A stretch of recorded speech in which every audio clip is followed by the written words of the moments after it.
You name it, coming in. Britain is broken. How on earth did we get into this mess? But more importantly, how do we get out of it? The establishment had their chance. Now we're here to represent you. It's time for something different. It's time for GB News. I'm very patriotic. I believe in Britain. Our best days lie ahead. Britain's watching. Britain's watching. Join us here on GB News. The People's Channel. Britain's news channel. I'm Andrew Doyle. Join me at 7 o'clock every Sunday night for Free Speech Nation, the show where I tackle the week's biggest stories in politics and current affairs with the help of my two comedian panellists and a variety of special guests. Free Speech Nation, Sunday nights from 7 on GB News, the People's Channel, Britain's news channel. Nightmare commute. Kick it up a gear with me, Patrick Christie's, at drive time, 3 till 6 p.m, Monday to Friday on GB News Radio.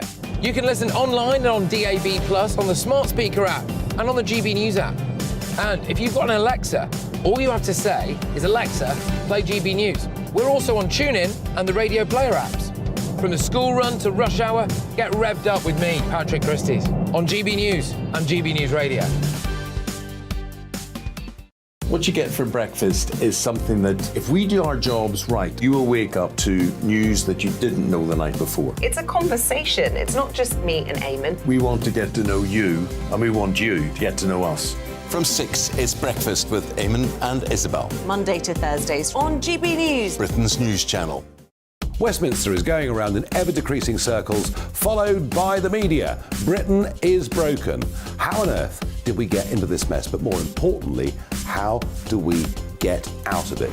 Join me at 7 p.m, Mondays to Thursdays on Farage, here on GB News. We will have open, rational debate. We've got to work out how Britain moves forward from this. Join us here on GB News, the People's Channel. Britain is watching.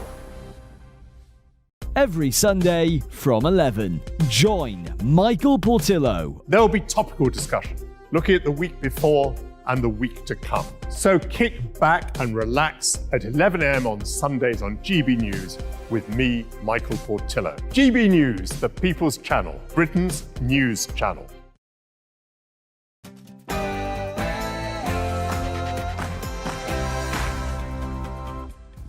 No spin, no bias, no censorship. I'm Dan Wootton tonight. As it's disturbingly revealed that high school students have been allowed to identify as horses, dinosaurs and a moon, does Rishi Sunak need to launch an urgent review into the gender madness infiltrating Britain's classrooms, especially when bully teachers like this attack their students for speaking up? You were talking about the fact that cisgender is the norm, that you identify with the gender, with the sexual order that you're born with, or you're with. That's basically what you're saying, which is really despicable. I'll call for extreme woke ideology to be banned from all schools in my digest next, and then I'll get the views of my superstar panel. And tonight, I'm joined by Amanda Patel, Calvin Robinson and Rebecca Reid. A Muslim mayor in Yorkshire is at the centre of controversy after apologising to his religious community for attending a pride event, then resigning after being labelled homophobic. So should he have lost his job for upholding his faith? Nigel Farage joins me to unpick that sticky moral conundrum shortly. Meanwhile, transatlantic TV star Kelly Osbourne has just savaged the Ginger Whinger.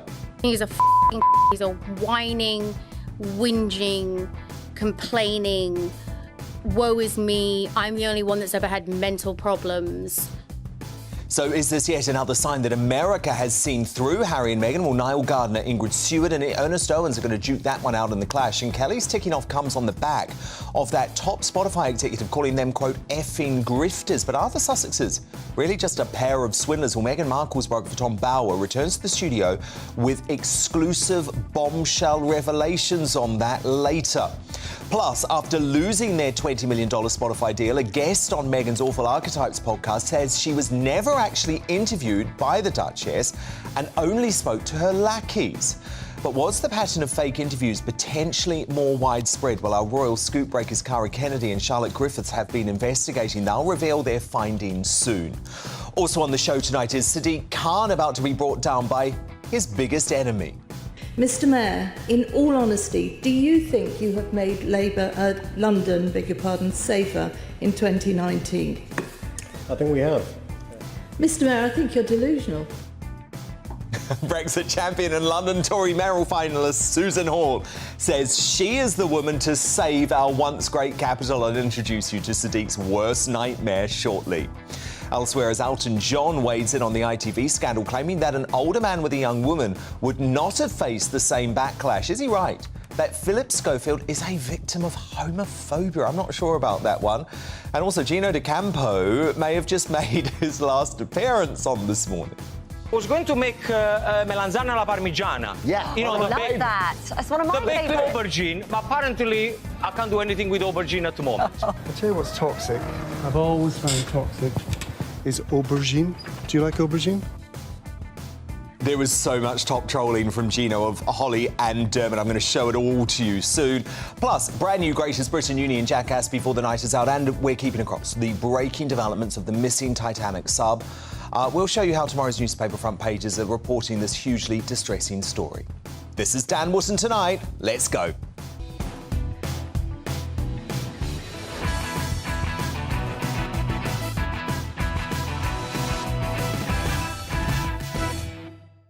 This is GB News, Britain's news channel, and breaking tonight. King Charles has made an emotional intervention on the Titanic submarine rescue by offering his thoughts and prayers to those involved. Among those aboard the sub, a Pakistani businessman, Shahzada Dawood, and his student son, Salman, who live in Surrey. Now, Mr Dawood is a long-time supporter of the Prince's Trust International and the British Asian Trust, two charities founded by the King. GB News understands His Majesty has asked to be kept fully up to date on the rescue operation unfolding in the North Atlantic, and he is sending his wishes to the Dawood family and everyone else involved in the incident and the sub's recovery. More on this now, and we're going to keep you updated throughout the night with Polly Middlehurst.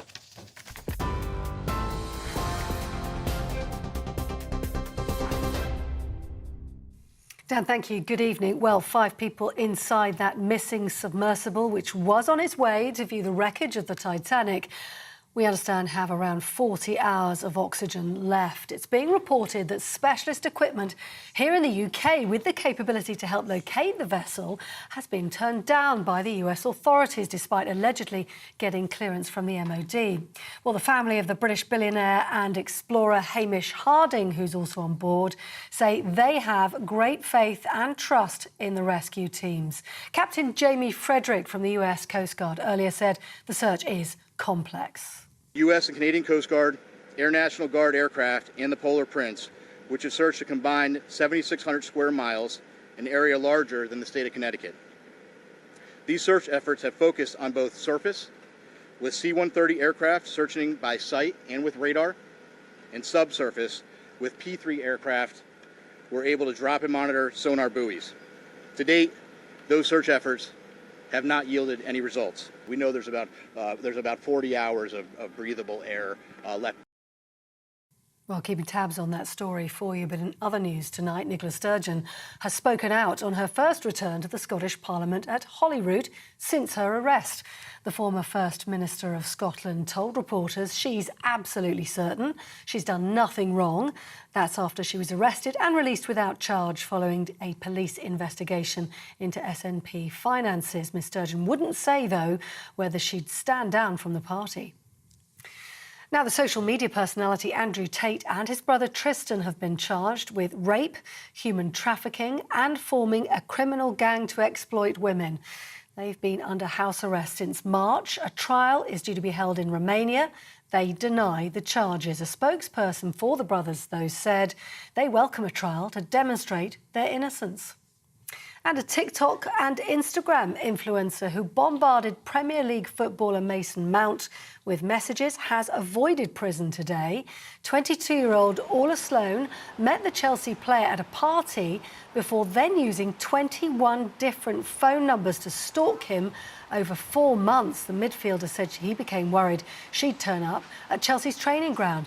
The influencer, who went by the name of Devil Baby, also stalked his former teammate Billy Gilmore and harassed Ben Chilwell. She's been handed a 12-week prison sentence, suspended for 18 months. She also has to complete 200 hours of unpaid work. And lastly, King Charles attended Royal Ascot today for the first time as monarch this afternoon, alongside Queen Camilla. Arriving by traditional horse and carriage, the royal couple were joined by the Duke and Duchess of Wellington, waving to the crowds as they went. His Majesty has taken over ownership of the late Queen Elizabeth's thoroughbred racehorses, with several due to compete over the coming days. You're up to date on TV, online, DAB+ radio and the TuneIn app. This is GB News, Britain's news channel.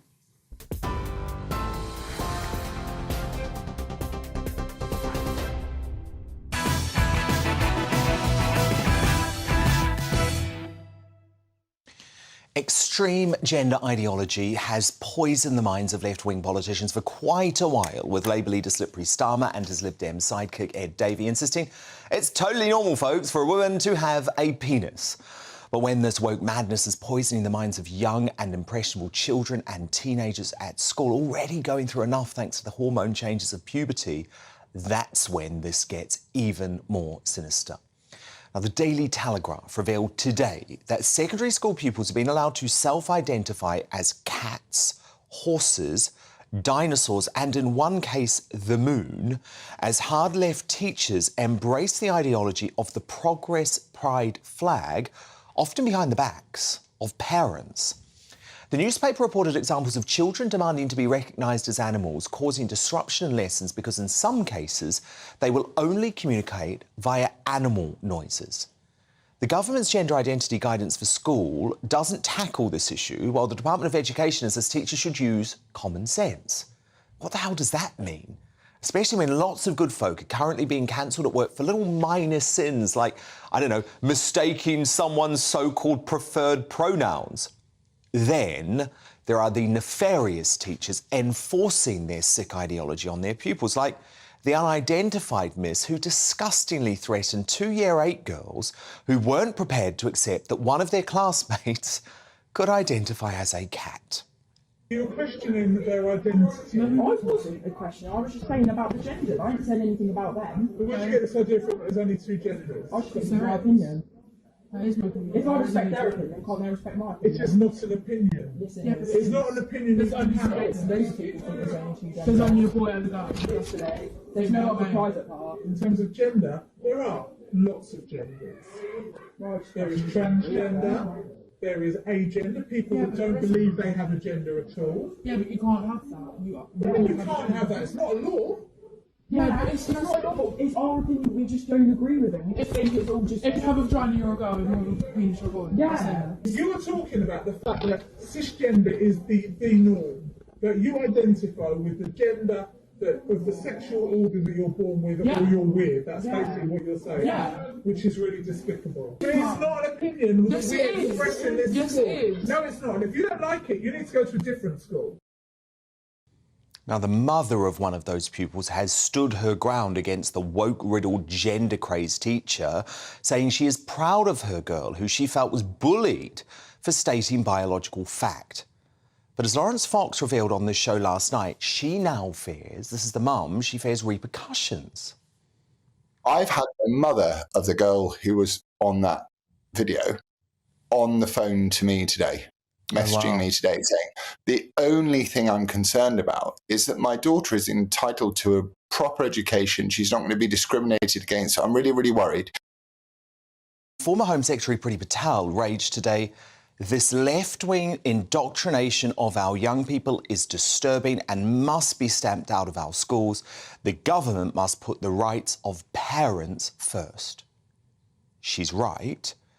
Rishi Sunak says he's stamping out this madness, but he needs to go further and faster by banning gender extremism from British classrooms before Starmer and Davey unleash woke hell on our confused and vulnerable youngsters. But to respond now, my superstar panel, top Daily Mail columnist and broadcaster Amanda Patel, the GB News presenter and commentator, the Reverend Calvin Robinson, and the author and best-selling author and journalist, Rebecca Reed. Amanda Patel, I have such concerns about this because very often, and I speak from personal experience here, gay and lesbian kids are wrongly being told that they should be switching genders. So there's a real danger to what's happening. I don't really think there's so much confusion here. It should be really, really clear.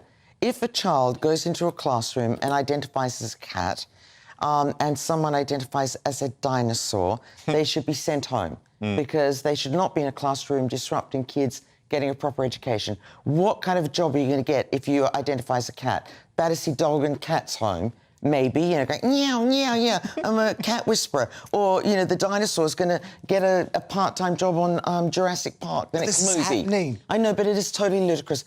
I think that every single child who comes into a school who disrupts it, either by being demanding that they're called him, her, she, it, cat, dog, they should be sent home immediately.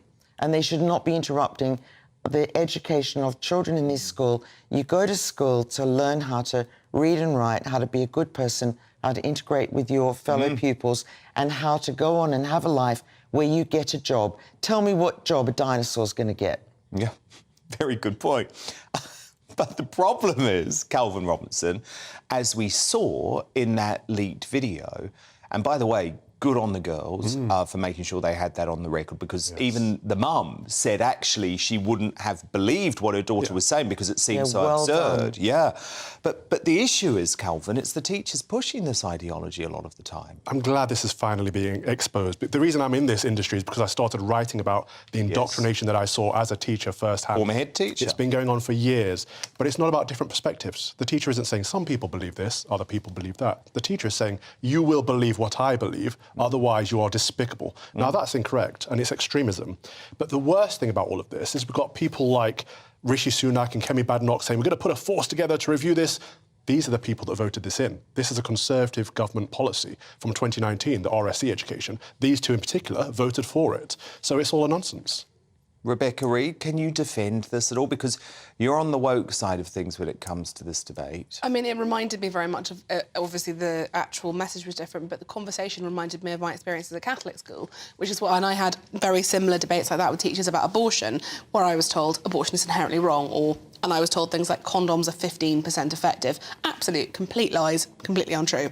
So all across the country, there are schools where children are being indoctrinated, taught things that aren't necessarily accurate or aren't necessarily appropriate. I don't personally necessarily think that somebody identifying as the moon is accurate, but I think what this sounds like to me is that somebody in that class who is possibly quite troubled identifies as a cat, and two girls were being quite mean to her. That's what I hear here. And I think this might be more of a story about bullying than anything else. Well, actually, when you looked into what happened, it was quite fascinating. Yeah, the girl who identified as a cat burst into tears. Are we really but she's clearly quite troubled. She's being affirmed by if But somebody... it is not the school's responsibility. But that's quite it's a damaged the parent's child. responsibility That child needs to look support, after not some affirmation. lunatic kid who thinks they're a cat. I mean, wouldn't you as a parent? And can I just refer to this? You know I like my notes. Yeah, oh, yes, you do. Okay. What do you have for us? So what we've got today is this was yesterday's Rishi Sunak's guarantee for fairness in schools. And nowhere in that does he say that, he says, you know, teachers must tell parents their child's questioning their gender, even if the child refuses. And no new referred pronouns, he, she or they, unless parents give consent. So he is already enabling. But I cannot disagree with that more, because the way that you solve this problem. Be called he, she. The way you solve this problem is by not getting a reaction. If I was a massive attention-seeking nightmare, if I had thought the way to get attention was to be trans, I would have been like, I'm a him. If you just say fine, whatever, and make it a no big deal, send them home.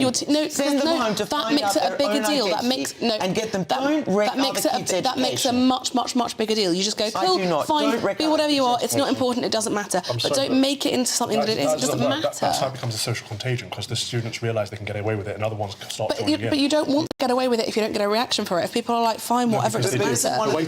Isn't one of the bigger issues in all of this, Calvin? Yeah. Schools are there, yes, to be compassionate about the world, but also to teach reality, right? To teach facts, which includes biological reality. But whose facts? Whose reality? Well, no. There are reality when but religious schools, there are schools that will teach you. There are schools that will teach you that the world was literally created in 7 days, that the dinosaurs didn't exist. How is that permissible? We're talking about the vast majority of schools. Lots of religious schools will do that. Is the difference between knowledge and values. That's the problem. when Rebecca said that in her school she was taught certain things from a Christian perspective, that's because that was a set of values set that school had. Now, this school should be a secular school and or a Christian school. It shouldn't be a gender-affirming, trans ideology. But why are you allowed to have Christian When parents send their kids schools to and not... schools, they expect to get the knowledge of maths, science, English. They don't expect to get, you will treat another pupil as a cat. But so why can I have a Muslim school? Why is it okay to have Muslim schools in this country where people are taught that it's appropriate to cover your hair, but it's not okay to have a school where they're taught that there are more than two genders? They can, but I'm saying that isn't the ideology of the school. The ideology of the school is a Christian school. If you send your kids to a Christian school, you don't expect them to learn. But in rural areas, you don't get a choice where you send your child. Learning and preparing them to have a life, a working life, and a profitable life. But they should also be learning to be tolerant of other people. They should be learning to be tolerant. They will meet people throughout their lives who have different beliefs from them. Tolerant. They were they were intolerant. In the conversation with the teacher, if you've got a teacher saying that you were despicable and that you should be removed from school because you question I totally agree. a biological reality, then I think that's I agree that the teacher behaved poorly. I don't think they should have been in any way punished for it. I think it was until halfway through, it's a good, robust, sensible debate, and I would be impressed if that was my child. They had really good logic and reasoning. The problem was the teacher wasn't able to say, some people believe this, some people believe that, you're entitled to believe what you want. You can't believe you're a cat. But you can. You are allowed to believe whatever you want. You cannot believe you're a cat. But the believe school, that you can identify your gender as a cat. I think people can identify as whatever they want. They're not hurting anyone. Be a male or a female cat? Why not? And if they're a male cat with their balls cut off, can they identify as a female cat? I mean, the thing here is about tolerance. I'm sorry. I'm really sorry. I told you I'd had a bad week. I did warn you. Calvin Robinson, Rebecca Reid, my superstar panel. Well, it's kicking off already. They're not going anywhere tonight. But coming up, as a Muslim Conservative mayor is forced to resign after apologising to the Islamic community for attending a Pride event as the woke left, facing its biggest moral test yet, Nigel Farage joins me live to offer his unflinching analysis on this. But next in The Clash, as Kelly Osbourne launches a stinging attack on the Montecito Moaners, has America seen through Harry and Meghan? Niall Gardner, Ingrid Seward and Ernest Owen roll up their sleeves for a Royal Rumble debate on the Sussexes, including that astonishing moment from Kelly Osbourne. I'm going to show you it in full. But what do you think about this? Email me, Dan at gbnews.com. Vote in our poll at GBNews on Twitter. The Clash, straight after the break.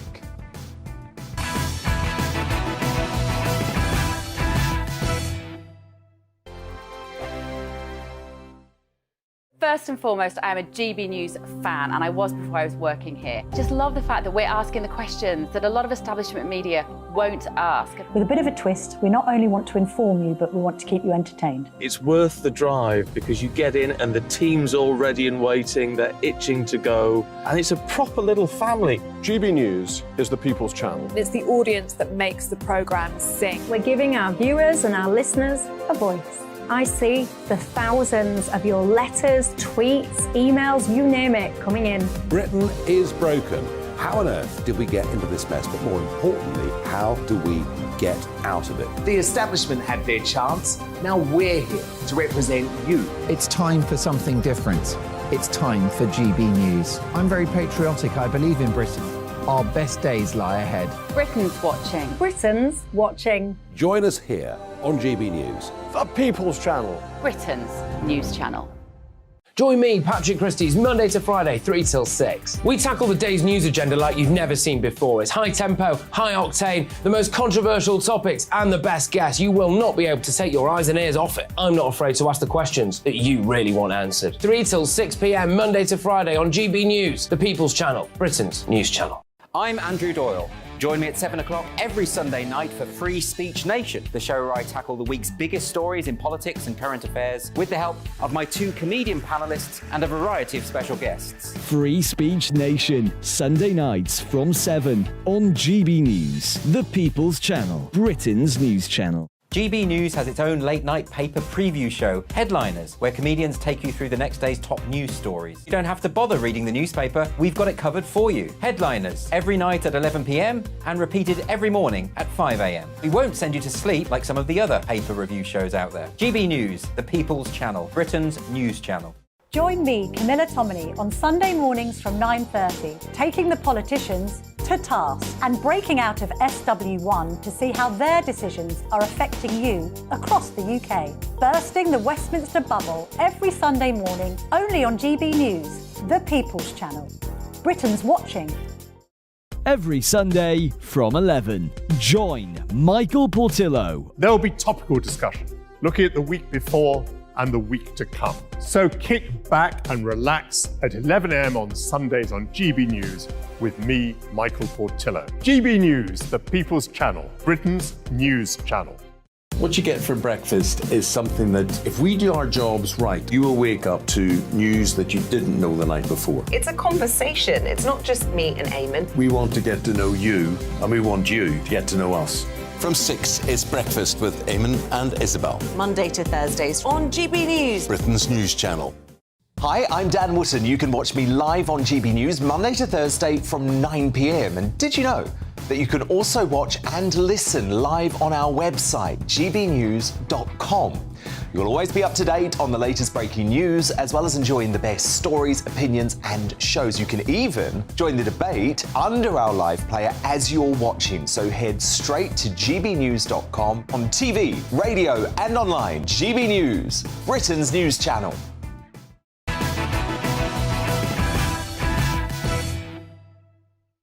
Nigel Farage and Tory London Mayor finalist Susan Hall coming up, but time now for the clash.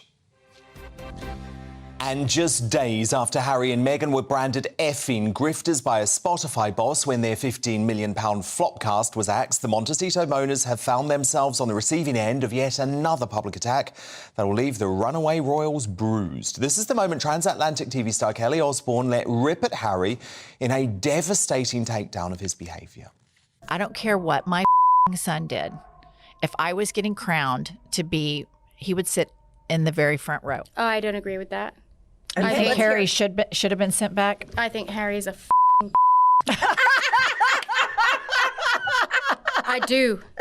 I think he's a he's a whining, whinging, complaining, woe is me, I'm the only one that's ever had mental problems. Like, my life was so hard. Everybody's life is hard. Yeah, you were the prince of a goddamn country who dressed up as a Nazi, and now you're trying to come back as the Pope? Suck it. No. They always hold back, the Osbournes, don't they? But as increasing numbers of people step forward to give their honest assessment of the Sussexes, has America finally seen through Harry and Meghan? What do you reckon? Dan at gbnews.com. Vote in our poll at GB News on Twitter about rolling up their sleeves for a Royal Rumble debate. On this now is Margaret Thatcher's former aide, Niall Gardner, editor-in-chief of Majesty magazine, Ingrid Seward, and the journalist and author, he has been a long-time supporter of Harry and Meghan, Ernest Owen. So, Niall Gardner, I mean, look, we've got the head of Spotify podcast saying they're effing grifters. Now this extraordinary rant from Kelly Osbourne. Kelly is obviously British, but she's lived in America for a very, very long time. She's a Hollywood fixture. So is the tide turning on Harry and Meghan in the US of A, Niall? Well, Dan, thanks very much for having me on the show here from Washington, D.C. And I fully agree, really, that the tide has turned against Harry and Meghan in the United States. Increasingly, they are figures of derision and mocking fun, frankly. And I think that what you are seeing, certainly, is the Montecito empire crumbling in California. And Harry and Meghan are viewed, I think, by the vast majority of Americans as really narcissistic whiners who are hugely privileged individuals while lecturing Americans about their own lives, and also, of course, launching relentless attacks against the royal family from California. And so I do think most Americans have just had enough of the Harry and Meghan circus, and they are viewed increasingly, I think, as figures who are basically immensely privileged, narcissistic, self-serving, and who really care nothing at all about Britain and America. Ernest Owen, so you've always defended Harry and Meghan, but can even you now see that this brand is crumbling, as Niall just said? No. I think that what's happening is that there are people, companies, major companies that they sign deals with that are mad, right? And I think that they don't reflect the views of Americans no different than anybody else. I think what we're seeing here is that there are many companies that really wanted to cash in on the royal drama. And now that, you know, a lot of that interest has subsided, let's be clear, the interest in the drama around the royal family has subsided. But I think there are still a good, healthy amount of people that do like the Markle Prince Harry relationship. And I think, to be honest, these corporations are, you know, are backlashing because they're not able to profit as much, because there is some interest in maintaining some level of peace. But Ernest, isn't the reason that Spotify, for example, has dumped them because they are lazy swindlers? They were paid $20 million and they delivered 13 episodes of a piss-poor podcast. The podcast did well when it was out. I think the reality is that they've gotten busy. And I do think there is fair critique about the production. But at the end of the day, Spotify ought to be ashamed of themselves for spending that much money on them anyway. I think a lot of this is just people who really overprojected and overestimated a lot of this going on for years and years. And I think that now that, you know, Harry has written his book and it seems like he would like to see some of this drama subside, the financial benefits from these companies that were trying to exploit the situation is now, you know, hitting a rock bottom. I don't think interest in Meghan and Harry is. I think the scandalous aspects of it that was exploited by these companies that should have never given them that much money to begin with is what is happening now. Well, they demanded that amount of money. Ingrid Seward, from a royalist perspective, who do you agree with here, Niall or Ernest? Well, just to be annoying, I agree with them both, but I do think Ernest has got a really good point.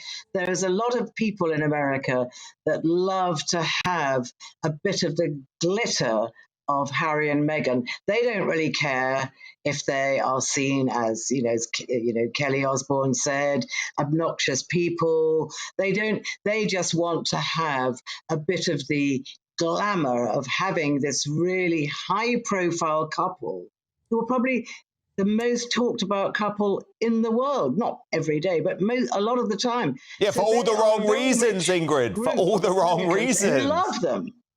Yeah, but they're talked about for all the wrong reasons. These people, but I think Ernest has a good point.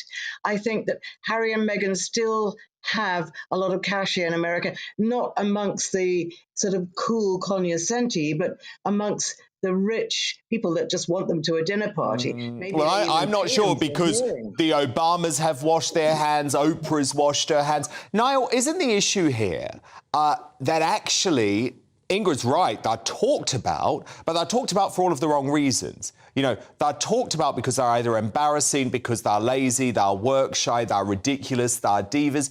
You know, just being talked about alone is not enough to actually build a career. Yeah, I think that most ordinary Americans have... OK, Ernest, hold on, I'll let you come in after Niall. Yeah, most ordinary Americans have had enough of Harry and Meghan, and I would say there are, a few sort of Hollywood elites who still cling to the Duke and Duchess of Sussex, but the vast majority of American people, I think, view them as incredibly selfish, arrogant and narcissistic individuals. And I do think that they are out of touch, I think, with ordinary Americans. They're also out of touch with ordinary British people. We have seen a spectacular decline and fall for Meghan and Harry over the course of the last 2 years or so. A relentless decline, actually, and a crumbling of their Ernest, you wanted to come back on that? Yeah, I think that what he's missing as someone who lives in the United States is that a lot of what you're saying is how they feel about the royals in general. And so there's no exemption. Most Americans, I think, collectively are not in favor of just the monarchy in general. And so a lot of what you're saying about narcissistic, arrogant, I think that carries on with, Prince Philip and the rest of those, Prince Andrew, everybody over there. Don't bring Prince Philip into this. God rest his soul. Leave him to rest in peace. Ernest Owens, Niall Gardner, Ingrid Seward. Thank you all so much. But who do you agree with here? As Kelly Osbourne launches a scathing attack on them, has America seen through Harry and Meghan? Well, from Diane on Twitter. Yes, they have. A lot were fooled by the Oprah interview, but Ginge and Winge have been caught out on so many lies now. Their popularity in the States is plummeting. From Oswald, I think the entire world has seen through them now. Let's hope America isn't too harsh on them, though. We don't want them coming back here. I think you're right on that. And from Aubrey, the pattern is becoming more and more frequent. Where have all the celebrities gone who supported them 2 years ago? Do they know something we don't? Look, I don't think they know anything we don't, Aubrey. I think they know exactly what we know, and they've decided to scarper. Your verdict now, and 87% of you agree that America has seen through Harry and Meghan. Just 13% of you say the country remains on board with the Duke and Duchess of Delusion. Now coming up, Sadiq Khan's worst nightmare joins me live in the studio to lay out her battle plan for toppling the capital's worst ever leader. Tough talking London Mayor finalist Susan Hall, the woman Khan won't even speak to in the lifts at City Hall, reveals how she'll save London from collapse. But next, after a Muslim mayor in Yorkshire apologises to his religious community for attending a pride event, then resigns after being labelled homophobic, should he have lost his job for upholding his faith? This is a moral conundrum. Nigel Farage joins me live to offer his verdict straight after this.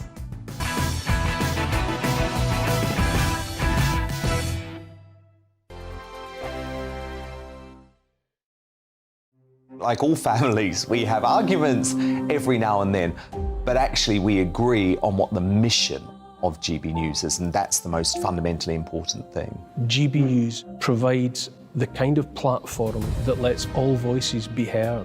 We don't hold back. We're free to say what we really think. Just because some people who live in a tiny little Westminster bubble think that their particular story is important, that's not the most important story for me. And often there will be difficult stories that you won't find on the establishment media. Because what people think in the north of England may be very different to what they're thinking in the home counties. We're going to carry on telling the world what life is really like for households up and down the UK. We love to be in your car, in your kitchen as you're having your breakfast. Whatever you're doing, you are part of the show. If it matters to you, it matters to us. Britain's watching. Britain's watching. Britain's watching. We're proud to be GB News, The People's Channel. Britain's news channel. Monday to Thursday, 9 p.m. till 11 p.m. Join me, Dan Wootton. I'll bring you the sharpest takes and hottest debates. Do you not believe in prison? I don't believe in prison. I'm completely stunned. I guarantee you there'll be no spin, no bias, no censorship. I actually was personally quite offended by it. And no reason to go to bed. So I guess they've always been quite woke. That's Dan Wootton tonight on TV, radio and online. Monday to Thursday from 9 p.m. till 11 p.m. on GB News. The People's Channel. Britain's news channel. Nightmare commute. Kick it up a gear with me, Patrick Christys, at drive time, 3 till 6 p.m, Monday to Friday on GB News Radio. You can listen online and on DAB+, on the smart speaker app and on the GB News app. And if you've got an Alexa, all you have to say is, Alexa, play GB News. We're also on TuneIn and the Radio Player apps. From the school run to rush hour, get revved up with me, Patrick Christys, on GB News and GB News Radio. So Jubes and Kerr, we tackle the issues of the day with real, robust debate, both sides of the fence, battling it out with me in the middle with my forthright opinions and views. And often really interesting things happen because you start with a position and then by the end of the debate you find actually, I might not have thought about that one. What we need in this country is 2 new political parties. You should maybe think about doing a 2024 calendar. I'm Michelle Dewberry and I'm keeping you company right through until 7 o'clock this evening. GB News, the People's Channel, Britain's watching.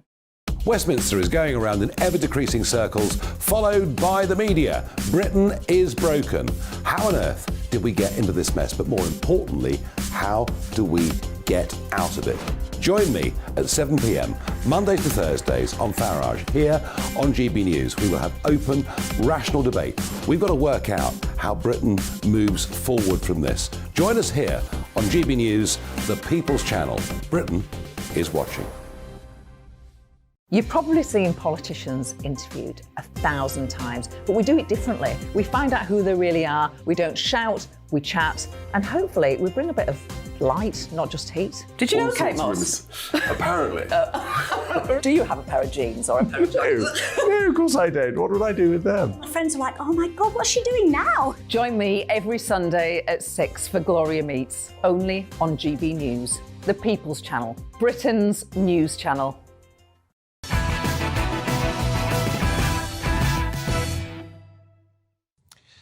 Tom Bauer has some major royal revelations on the way, so don't go anywhere. But first, what the Farage? And the Conservative Mayor of Keighley in West Yorkshire has been forced to resign after sparking a homophobia row when he apologised to the local Muslim community for his attendance at a council-led Pride event. So this is Mohammed Nazim, who was pictured raising a pride flag as part of the event, but quickly took to Facebook where he posted, "I wholeheartedly apologise for my participation in the flag-raising ceremony as it contradicts my personal beliefs. I want to emphasise that I have also personally repented for this error and reflected deeply on the consequences of my actions." So after facing a barrage of criticism from residents and fellow politicians, Nazim has now resigned after less than a month in the role. So Nigel Farage, this is one of the moral conundrums of our time, isn't it? The left, always so keen to champion diversity, but also so keen to champion Muslim representation in major political roles. Has this just morally collided? Yes, and indeed the same thing's happened in Michigan, hasn't it? A small town in Michigan, where you've got a Muslim majority council and they banned the pride flag completely. And the Democrats are going absolutely bananas over that. But in the case of Mr. Nazim, there is a very, very good moral for all politicians to this tale, which is this. If you try to please all of the people all of the time, you finish up pleasing no one. So he goes along, oh, I better go to the pride event because I'm the mayor. Then his own community don't like it. So he apologises to them, and then he gets the backlash from the other side, and he finishes up having upset everybody. It would have been better for him, wiser for him, not to attend the Pride event in the first place. But he probably felt he was bullied into doing it. So, yeah, decide who you are, stick to that point of view, don't waver, and don't try and please both sides. And that actually applies all the way through politics. It reminds me, really, of David Cameron saying, we want The Guardian to like us. Well, I don't know what the point of it was, because The Guardian were never going to like them anyway. Yeah, no, very good point, actually. Oh, has Nigel just frozen? Oh, no, we've got you back, Nigel. We've got you back. Nigel, I was just going to say, what's really interesting, though, isn't it, that you've got the woke left who are constantly attacking Christian values, you know, but they will never criticise a Muslim politician for their beliefs. I mean, we saw this in Scotland, for example, when they went absolutely bananas over the SNP candidate to replace Nicola Sturgeon, but had no problem with Humza Useless, who also didn't vote for gay marriage because of his Muslim beliefs. So there is real hypocrisy, I believe, from the left that are so keen to tear down the Church of England, to tear down the Roman Catholic Church all the time, but never want to question the Muslim faith. No, that's right. I mean, I remember in my time in Brussels and Strasbourg, there was a woman there, and she was a representative for the Women's Party in Sweden. And I said to her a couple of times, look at what's happening in Malmo. I mean, it's become the rape capital of Europe, number 2 murder capital in Europe. And this is because of a huge influx of people from different cultures. You know, do you ever question, actually, whether this dominance of Islam in Malmo is running into direct contradiction with everything your party stands for? Oh, no, she said. And it's classic of the left. They can't face up to any of this. I think what it really means, Dan, actually, is that identity politics is beginning to rip us to pieces. This idea that we must all be treated differently according to our gender and how we identify and what our religion is, provided it's not Christian, of course, because that's bad. And really, what we need to think about is to become colourblind, to say that we should be promoting not multiculturalism, but actually some sense of unified identity. And you think back to the civil rights movement back in the 1960s and that very eloquent leader, Martin Luther King. And this is very relevant, I think. You know, when he said, I want my 4 kids to be judged not for the colour of their skin, but for the content of their character, let's start judging people on the content of their character, not on any other characteristics. And you know what? The world will be a better place. Here. Couldn't agree more. Look, I want to move on to David Lammy, because the Labour Ramona today doubled down on this pledge from Labour to prioritise Britain's relationship with the EU as he made an undemocratic promise to the Trade Unlocked conference in Birmingham. Watch this, Nigel. Last week, the Conservative Party press office attacked me for saying that improving our relationship with the European Union will be the priority of the next Labour government. I have no qualms about repeating this. Reconnecting Britain must start by reconnecting us with our European neighbours, because the European Union are our biggest trading partners. Now, Nigel, I think what we're seeing here is exactly what Ramona-in-Chief Alistair Campbell actually promised just a few months ago, Labour enacting their grubby establishment plot to reverse Brexit. Well, yes, partly, I think, is the truth of that. I mean, look, I think for Labour to try and reverse the constitutional position that we now find ourselves in would simply be madness and would be a disaster for them. But realigning us with single market rules, realigning us with every new piece of legislation that comes from Brussels, well, that I think they will do. And you know something? It's been made very easy for them, because the Conservative Party have done absolutely nothing to get rid of those thousands of regulations, get us to diverge and become competitive. So really, re-signing up to a single market has been made incredibly easy for them. And what you're seeing here is a complete failure of the entirety of our political class to carry out the result of the Brexit referendum. I don't think we're going to rejoin. I think that would be absolute madness. But we'll finish up with a genuine brino, Brexit in name only, and in economic terms, in competitive terms, we'll ask ourselves, what on earth was it all for? Yeah, indeed. But Lammy is a threat, isn't he? He's a real threat. You know, the guy's a full-on globalist. He's a European Unionist. He views those that voted Brexit with almost the same level of contempt that Alistair Campbell does. Of that, there's no doubt.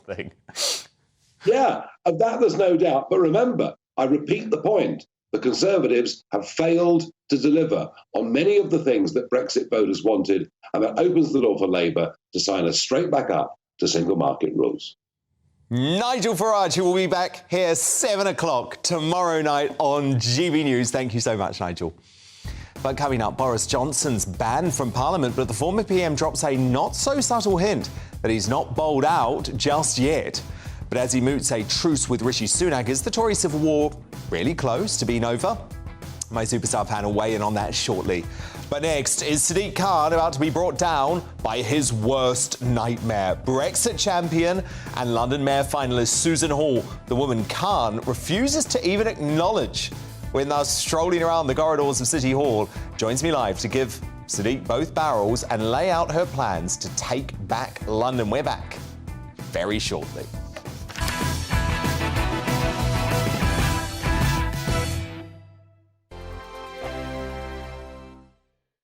I joined GB News because I was sick and tired of not hearing my views being represented, not just mine, but so many people that I knew and spoke to. I just couldn't get my voice out there. I couldn't say anything. I couldn't do anything. Whatever the narrative was, I kind of had to follow it. GB News is there to provide a voice for those who have been ignored by the establishment media. We think different things. We've got a different style. GB News is here to be optimistic and positive about the future. It's real kind of dynamic and flowing, with the audience very much at the heart of it, like a big family. Here at GB News, we talk about the things that matter to you. Hearing the voices from right across our towns and cities, especially our towns. All sides of the argument represented with a heavy dose of opinion. We're on a mission here to make a difference. And the GB News family really is here for you, and whatever time of day you can watch or listen. Britain's watching. Britain's watching. We're proud to be GB News. The People's Channel. Britain's news channel. Monday to Thursday, 9 p.m. till 11 p.m. Join me, Dan Wootton. I'll bring you the sharpest takes and hottest debates. Do you not believe in prison? I don't believe in prisons. I'm completely stunned. I guarantee you there'll be no spin, no bias, no censorship. I actually was personally quite offended by it. And no reason to go to bed. So I guess they've always been quite woke. That's Dan Wootton tonight on TV, radio and online. Monday to Thursday from 9 p.m. till 11 p.m. on GB News. The People's Channel, Britain's news channel.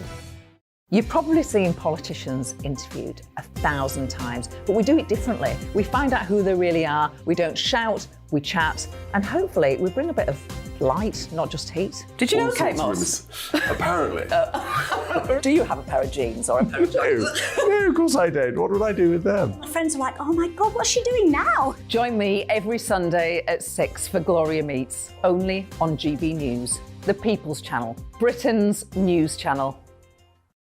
Weeknights on GB News from 6 p.m. You'll always get drama. Please stop, Michelle. I know, yeah. Please stop. Should I just shut up? Romance. You like me, I like you. There you go. There you are. Well, don't tell anybody. Adventure. Etc. That's the whole point. But And action. Sergeant, the big green, my superstar panel, they're already at it. They're fighting. It's going to be quite a show. Only on GB News. Britain's watching. In a world of dull and predictable radio and TV shows. Oh, hi. On Mark Dolan tonight, we've got big guests. We drill into the big stories of the day. The show adds up to a brilliant listening and viewing experience. Mark Dolan Tonight is the most entertaining current affairs show ever, and that's a fact. That's Mark Dolan Tonight, Fridays from 8, Saturday and Sunday from 9. Only on GB News, the People's Channel, Britain's news channel.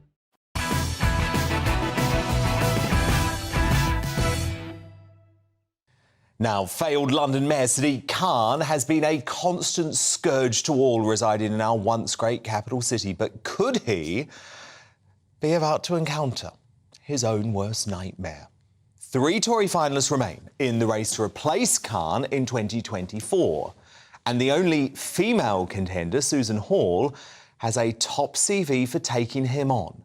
She's the former leader of the London Conservatives, an arch Brexiteer, and has a burgeoning reputation as City Hall's toughest talking councillor. And throughout Khan's failings, from out-of-control crime levels to his deranged ULEZ scheme, Susan has always been firmly on his case. So have a look at some of their most explosive confrontations.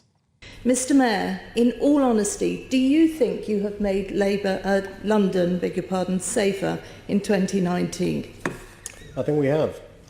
Mr Mayor, I think you're delusional. We have record knife crime, record murder numbers, and yet you as a mayor have wasted a record amount of taxpayers' money. I walked up and down this high street I live, Hatch End High Street, with the Telegraph the other day. We went in most of the shops and not one of them thought the ULEZ was a good idea. Not one of them. I hope you're listening, Sadiq. People are very upset about the ULEZ. And that, ladies and gentlemen, is your mayor. He doesn't listen to a word any of us say. Susan Hall, great to have you in the studio. Thank you. Let's cut to the chase. Sadiq Khan cannot stand you, can he? He hates your guts. He won't even talk to you at City Hall. And you say that makes you the perfect person to take him on. And it certainly does. And my goodness, I do want to take him on and make a much better mayor than he is. He doesn't even like London. He moans about London. He wants to pull our statues down. He wants to change our road names. He doesn't love London. I love London. I'm sure you do. Well, it feels like he's embarrassed of London. Yes, that's right. How dare he be? How dare he be? I'm very proud of London and I would love to be its mayor. Now, talk to me about your personal relationship, because I'm told that he will ignore you when you come face-to-face at City Hall. He has that much personal animosity because you have been prepared to call him out. Yes, but you know, so be it. It's politics. I don't mind. I'll take anybody on. If I don't think something's right, I'll say so. We have too many people that don't stand up. And as an Assembly member, my job is to critique what he does and to scrutinise what he does, and that's exactly what I do. Now, look, I think you've got very sound Conservative principles. You know, you're a Brexiteer, you're a low-tax Tory. Absolutely. But are those two policy areas actually a liability for you in Liberal London? No, I think there's lots of people that have those same thoughts, but there's lots more to everybody. You can't judge everybody just by some things. I mean, I'm passionate about this ULEZ extension. It has to come out. If I'm mayor or when I'm mayor, it will come out on the first day. Because ULEZ is destroying people's lives, isn't it? Well, it certainly will do when the Outer London one goes in, if he still does it. Yes, it will. And these are hard-working Londoners. They just can't afford to replace their car. And by his own admission, that it won't make hardly any difference to air quality. So it's just nothing but a tax. That's all it is. So can I just be very clear on your pledge? Because your Conservative rivals are, let's be honest about this, they've been a little bit murky when it comes to ULEZ. So you are pledging, if you are mayor, day one, the ULEZ expansion goes. Yes, and I am not murky. It goes, day one, no question. No ifs, no buts, it's gone. Why do you think Labour sticks by Sadiq Khan? Because he's been a failure when it comes to crime, he's been a failure when it comes to transport, he's been a failure on the economy. And it feels to me like he's using the job to turn himself into some sort of left-wing celebrity. I mean, he was off in America looking into legalising drugs. I mean, I would argue the last thing London needs is drug legalisation. He's currently on some huge book tour trying to turn himself into some sort of Greta Thunberg figure. Why does Labour stand by him? I don't know, and I can't imagine, because in Uxbridge now, where there's the by-election, the Labour candidate, it says he's all for the ULEZ. Now, I've been knocking on doors in Uxbridge, as all good Tories in London are doing at the moment, and all we're hearing about is the ULEZ extension. So let's see how the good people of Uxbridge vote, because they're not happy about this at all. Don't you have a real issue, though? Because you could be the best candidate in the world running against Sadiq Khan, but how do you deal with the headwinds of what the Conservative Party nationally is facing? I mean, Sean Bailey, you know, he's a member of our superstar panel. He actually ran Sadiq Khan closer than most people gave him credit for, but of course he was still dragged down by some of the issues nationally with the Conservative Party at the time. So how do you avoid them, Susan? I genuinely think people have absolutely had enough of Sadiq Khan, and I think they see in me somebody that would stand up for them, because I blooming well would, somebody who would sort the police out because they're in special measures for the first time in their history, as is the London Fire Brigade. And you're going to pump £200 million into Yes, because I've been chairman of the Budget Committee, I know where that money would come from, and that would actually go into the police to set up special units to deal with burglary. So you have great plans, I understand that. But surely there are going to be a lot of people saying to you, but look at Rishi Sunak, look at the civil war at Westminster, that's going to put them off you.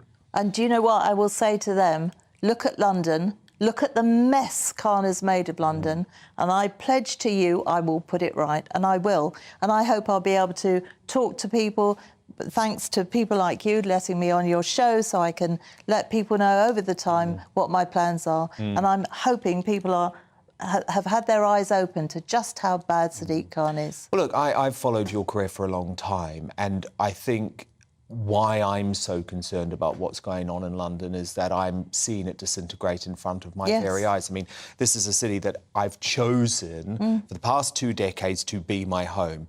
I believed it was absolutely hands down the greatest city in the world. Now, over the past couple of years, you know, I've been mugged 3 times in this city. You know, crime is out of control. It's impossible to drive anywhere in London now. I mean, do you think London can return to being the #1 city in the world? It can return if we have a mayor that really cares and really loves London and will roll their sleeves up and start on day one.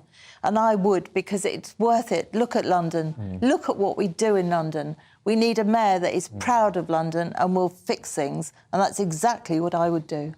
Is Boris Johnson the best mayor that London's ever had?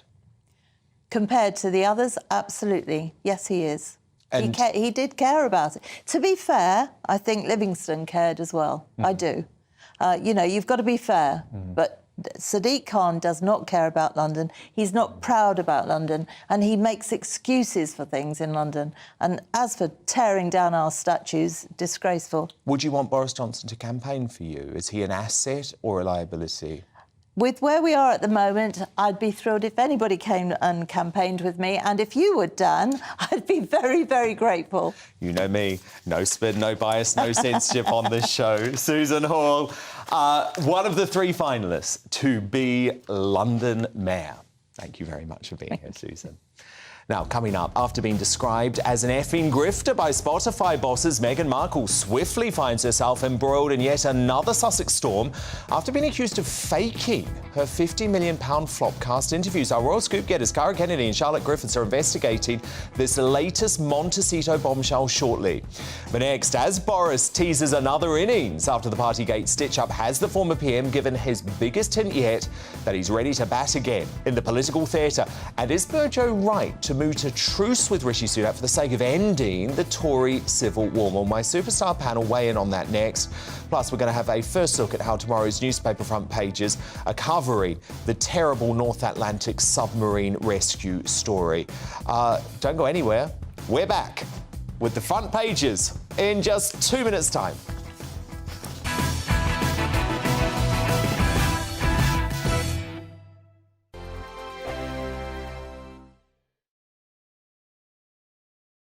First and foremost, I am a GB News fan, and I was before I was working here. Just love the fact that we're asking the questions that a lot of establishment media won't ask. With a bit of a twist, we not only want to inform you, but we want to keep you entertained. It's worth the drive because you get in and the team's all ready and waiting, they're itching to go, and it's a proper little family. GB News is the People's Channel. It's the audience that makes the programme sing. We're giving our viewers and our listeners a voice. I see the thousands of your letters, tweets, emails, you name it, coming in. Britain is broken. How on earth did we get into this mess? But more importantly, how do we get out of it? The establishment had their chance. Now we're here to represent you. It's time for something different. It's time for GB News. I'm very patriotic. I believe in Britain. Our best days lie ahead. Britain's watching. Britain's watching. Join us here on GB News. The People's Channel. Britain's news channel. Nightmare commute. Kick it up a gear with me, Patrick Christys, at drive time, 3 till 6 p.m, Monday to Friday on GB News Radio. You can listen online and on DAB+, on the smart speaker app and on the GB News app. And if you've got an Alexa, all you have to say is, Alexa, play GB News. We're also on TuneIn and the Radio Player apps. From the school run to rush hour, get revved up with me, Patrick Christys, on GB News and GB News Radio. Westminster is going around in ever-decreasing circles, followed by the media. Britain is broken. How on earth did we get into this mess? But more importantly, how do we get out of it? Join me at 7 p.m, Mondays to Thursdays on Farage, here on GB News. We will have open, rational debate. We've got to work out how Britain moves forward from this. Join us here on GB News, the People's Channel. Britain is watching.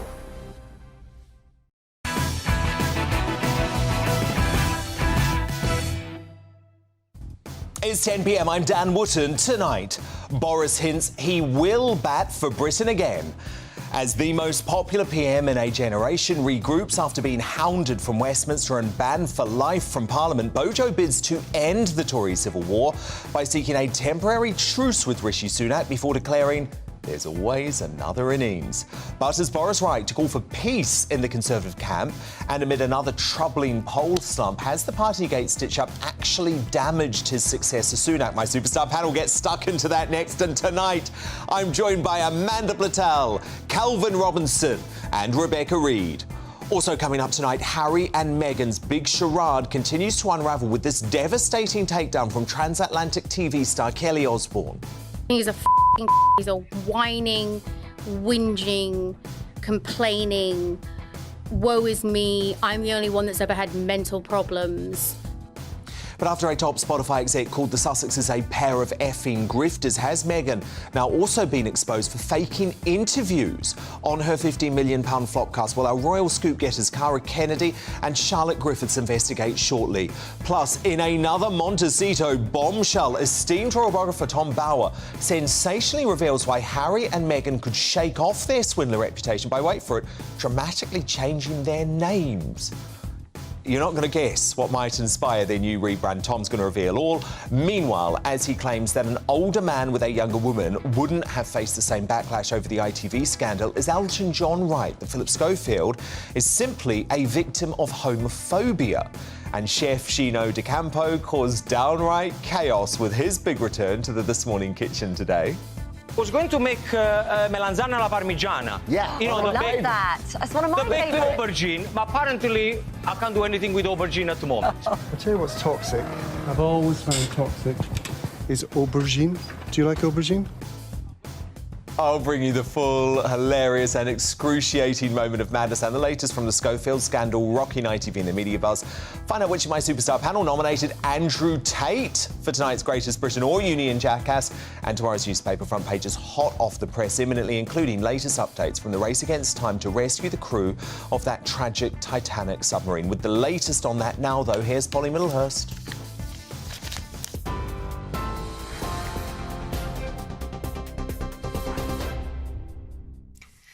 Dan, thank you. Well, the top story tonight is the 5 people inside a missing submersible which was on its way to view the wreckage of the Titanic in the North Atlantic. We hear today that they have on board just 40 hours oxygen left. And it's being reported that specialist equipment here in the UK with the capability to help locate the vessel has been turned down by the US government despite allegedly getting clearance from the MOD. But the family of the British billionaire and explorer Hamish Harding, who's on board, say they have great faith and trust in the rescue teams. And tonight, King Charles has asked to be kept informed. Captain Jamie Frederick from the US Coast Guard says the search is very complex. U.S. and Canadian Coast Guard, Air National Guard aircraft, and the Polar Prince, which have searched a combined 7,600 square miles, an area larger than the state of Connecticut. These search efforts have focused on both surface, with C-130 aircraft searching by sight and with radar, and subsurface, with P-3 aircraft were able to drop and monitor sonar buoys. To date, those search efforts have not yielded any results. We know there's about 40 hours of breathable air left. Well, away from that search, Nicola Sturgeon spoke out for the first time today on her return to the Scottish Parliament at Holyrood, the first time since her arrest. The former First Minister of Scotland told reporters she's absolutely certain she's done nothing wrong. And that's after she was arrested and released without charge following a police investigation into the SNP's finances. Ms Sturgeon wouldn't say, though, whether she would stand down from the party. The social media personality Andrew Tate and his brother Tristan have been charged with rape, human trafficking and forming a criminal gang to exploit women. They've been under house arrest since March and a trial will be held in Romania. They deny the charges. A spokesperson for the brothers saying they welcome a trial to demonstrate their innocence. And a TikTok and Instagram influencer who bombarded Premier League footballer Mason Mount with messages has avoided prison today. 22-year-old Orla Sloan met the Chelsea player at a party before then going on to use 21 different phone numbers to stalk him over a period of 4 months. The midfielder said he became worried she'd turn up at Chelsea's training ground. The influencer, who went by the name of Devil Baby, also stalked his former teammate Billy Gilmore and harassed Ben Chilwell. She's been handed a 12-week prison sentence, suspended for 18 months, and she'll have to complete 200 hours of unpaid work. Now, King Charles has hosted world leaders at St James's Palace tonight, ahead of a conference tomorrow on the Ukrainian recovery programme. His Majesty met with Ukraine's Prime Minister, Denis Shmyhal, in European Commission President as well. Ursula von der Leyen was there, as well as the US Secretary of State, Antony Blinken. Officials will meet tomorrow and Thursday to discuss rebuilding Ukraine after Russia's invasion. That's it. You're up to date on TV, online, DAB+ radio and the TuneIn app. This is GB News.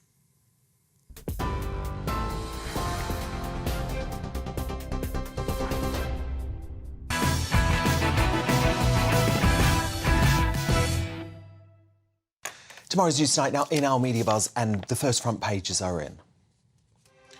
Of course, one story is dominating. The Metro splashes with the last photo of the missing Titanic sub. Rescuers are now in a race against time to save the explorers with an estimated 40 hours of oxygen on board. And the Daily Star leads on that sub rescue too, with reports that the vessel's main steering device was an old PlayStation controller that cost £42 from Amazon. My superstar panel back with me now. Top Daily Mail columnist Amanda Platel, the GB News presenter and commentator, the Reverend Calvin Robinson, and the author and journalist Rebecca Reid. Now, the Partygate stitch-up was finally completed yesterday after MPs voted in favour of the Privileges Committee report and stripped Boris Johnson of his parliamentary pass. And a source close to Johnson told the Times newspaper that a ceasefire with Rishi Sunak is more likely than a dramatic retaliation. The source said he's moving into a different phase. He wants to de-escalate tensions with the government. He believes that his long-term interests are best served by refraining from agitating. He's in watching and waiting mode. But all of this is conditional on the Sunak government leaving him alone. However, in a speech given to a London conference last night, the former PM hit a bit of a different tone, hitting out at the committee's, quote, biased and willfully ignorant report before adding that there was always another innings. So, Amanda Platel, does Boris Johnson think maybe Sunak has won the battle, but he's going to win the war? Because talking about having another innings doesn't sound to me like this is a total truce. Well, it seems, Dan, as though you and I had a briefing from people who were at that thing last night. And he, in fact, said it's a bit like when the umpire calls you out unfairly, but you put your bat under your arm and you walk off with dignity, but you'll be back. And there's no doubt that that's his long-term game. Now, OK, first of all, I've got to say that I am now sandwiched between Boris Johnson and Andrew Neil. Well, you've always loved the big boys, so there you go. I beg your pardon? Damn. Rebecca, is that not inappropriate? I'm horrified. It is slightly past the watershed, OK? But we don't like talking about Andrew Neil here, do we? OK. Boris, though. Okay, what a great lineup. Boris and Amanda Platel. I am now sharing the Saturday newspaper with Boris Johnson. So you're sort of colleagues. It's a little bit crowded. The worst ever. As they might say. But I did get a debriefing on that meeting last night, and that's exactly what he said. You know, you put your bat under your arm and you walk off with dignity. Yeah. My prediction, OK, and I was right on Nicola Sturgeon, OK? So laugh as you may. Boris will keep his head down. He will wait until the Tories go down to a monumental defeat at the next election in about a year's time, which they certainly will. Rishi will then have to resign and go off and spend time in his £15 million luxury, Californian mansion. Well, his property portfolio. And then I think that Penny Mordaunt will come out with her sword and she will be the person who becomes the leader of the party. But crikey, she's got to carry that sword a lot of times. And then she will be completely and utterly useless. Boris will wait his time. So we're now talking 3 years from now, 3 or 4 years, and that's when Boris will come back. But Calvin Robinson, you actually disagree with that strategy. You say there should be no truce and Boris needs to destroy Rishi in the wet, kamikaze style. This is fighting talk, Calvin. No, I love it. This is fighting talk. I love it. Absolutely take them down, demolish them, because the coup is almost complete.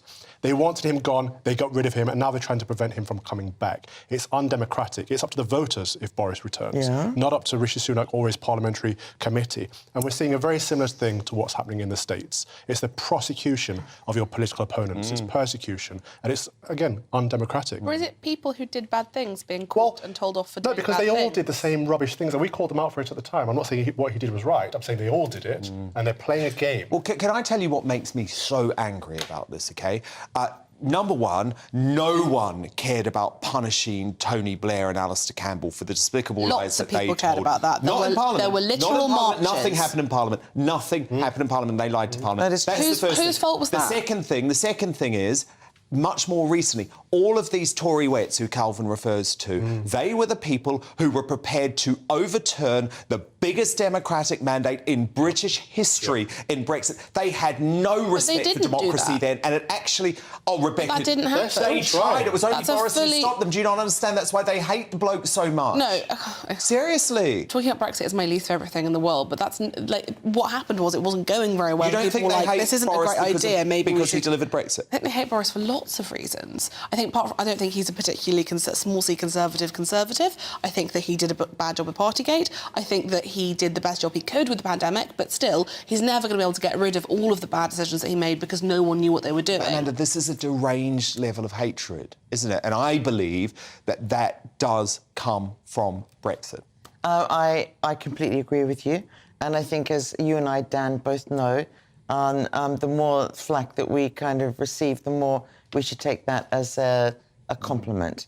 And I have no doubt whatsoever that Boris will end up being the leader of the Conservative Party and a Conservative Prime Minister in the future. Yeah, because can I just say, all of the people who are coming for anyone who supports Boris Johnson, and actually whether it's because you support Boris Johnson personally or whether you come at it from a position like Calvin, how dare they? Because where were they when the Conservative Party was actually trying to subvert democracy? They were nowhere, so they can save their moral Can I just add one thing very briefly? And I say all of this about Boris, not from any kind of relationship that we have or ever had. He actually hates himself. Hello? Where's this going? I'm just declaring, Excuse OK? me? Boris and he hates my guts. Doesn't necessarily mean that you have previously been friends. It is absolutely true. It's actually impossible to hate Amanda. I don't believe He it. once found out that I was on the lunch list and for a meeting with him, and he said, I will not break bread with that F ***** ing woman Platel. So I'm going to say, I'm speaking, this is not about... Well, you've got to make up now, because you're no. Saturday... When we go off set, can you tell me what you did? Scandalous arrest, dwindling approval ratings and a political party in free fall. If that was one of Nicola Sturgeon's rivals, you can bet she'd be crying out for a resignation, right? When it comes to Queen Nick herself, the rules are, of course, totally different, as she made clear to her mates in the MSM during yet another friendly press huddle at Holyrood today. The thing that sustains me right now is the certainty that I have done nothing wrong, and I'm entitled to that presumption in law. Haven't you in the past asked others to step back from the party when they've said they've done nothing wrong? Well, you know, that assertion has been made, and you know, Humza's doing an excellent job, and I'm not talking on these matters, I'm talking more widely. I think Humza, having been in the job for a relatively short period of time, is proving himself to be a very, very fine First Minister. Poor Humza Yousaf, just when his credibility couldn't get any worse, he receives the public endorsement of scheming Sturgeon. And can I just make a point, and this is a really important point, could you just imagine if that was a press huddle at the moment with Boris Johnson? They would be going at him. I watched that whole 10.5-minute clip today, and it was the friendliest, cosiest little fireside chat with all of her mates in the MSM. The woman has just been arrested. Come on. Rebecca Reid, Calvin Robinson, Amanda Platel, do stand by, because coming up, as Elton John claims that an older man with a young woman would not have faced the same backlash over the ITV scandal. Is he right that Philip Schofield is a victim of homophobia? We debate that in the Media Buzz shortly. But next, Meghan Markle has lost her $20 million Spotify deal, and was it for good reason after a guest on her podcast revealed that she never even spoke to the Duchess? Our Royal Scoop Breakers Kari Kennedy and Charlotte Griffiths have been investigating this. They're going to be with me to reveal their findings in just 3 short minutes' time.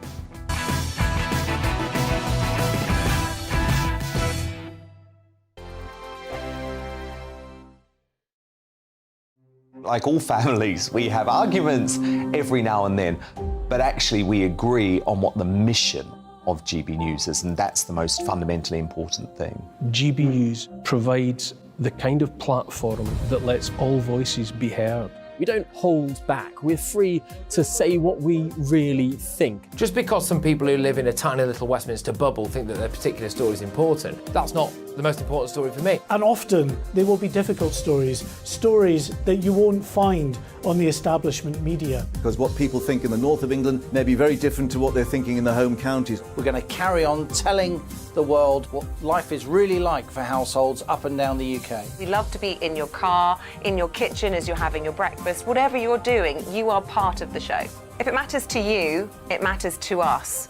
Britain's watching. Britain's watching. Britain's watching. We're proud to be GB News, the People's Channel, Britain's news channel. Monday to Thursday, 9 p.m. till 11 p.m. Join me, Dan Wootton. I'll bring you the sharpest takes and hottest debates. Do you not believe in prisons? I don't believe in prisons. I'm completely stunned. I guarantee you there'll be no spin, no bias, no censorship. I actually was personally quite offended by it. And no reason to go to bed. So I guess they've always been quite woke. That's Dan Wootton tonight on TV, radio and online. Monday to Thursday from 9 p.m. till 11 p.m. on GB News. The People's Channel. Britain's news channel. Nightmare commute. Kick it up a gear with me, Patrick Christys, at drive time, 3 till 6 p.m, Monday to Friday on GB News Radio. You can listen online and on DAB+, on the smart speaker app and on the GB News app. And if you've got an Alexa, all you have to say is, Alexa, play GB News. We're also on TuneIn and the Radio Player apps. From the school run to rush hour, get revved up with me, Patrick Christys, on GB News and GB News Radio. So Jubes and Kerr, we tackle the issues of the day with real robust debate, both sides of the fence, battling it out with me in the middle with my forthright opinions and views. And often really interesting things happen because you start with a position and then by the end of the debate you find actually, well, I might not have thought about that one. What we need in this country is 2 new political parties. You should maybe think about doing a 2024 calendar. I'm Michelle Dewberry and I'm keeping you company right through until 7 o'clock this evening. GB News, the People's Channel, Britain's watching. Westminster is going around in ever-decreasing circles, followed by the media. Britain is broken. How on earth did we get into this mess? But more importantly, how do we get out of it? Join me at 7 p.m, Mondays to Thursdays on Farage, here on GB News. We will have open, rational debate. We've got to work out how Britain moves forward from this. Join us here on GB News, the People's Channel. Britain is watching. You've probably seen politicians interviewed 1,000 times, but we do it differently. We find out who they really are, we don't shout, we chat, and hopefully we bring a bit of light, not just heat. Did you know Kate Moss? Apparently. Do you have a pair of jeans or a pair of jeans? No, of course I don't. What would I do with them? My friends are like, oh my God, what's she doing now? Join me every Sunday at 6 for Gloria Meets, only on GB News, the People's Channel, Britain's news channel.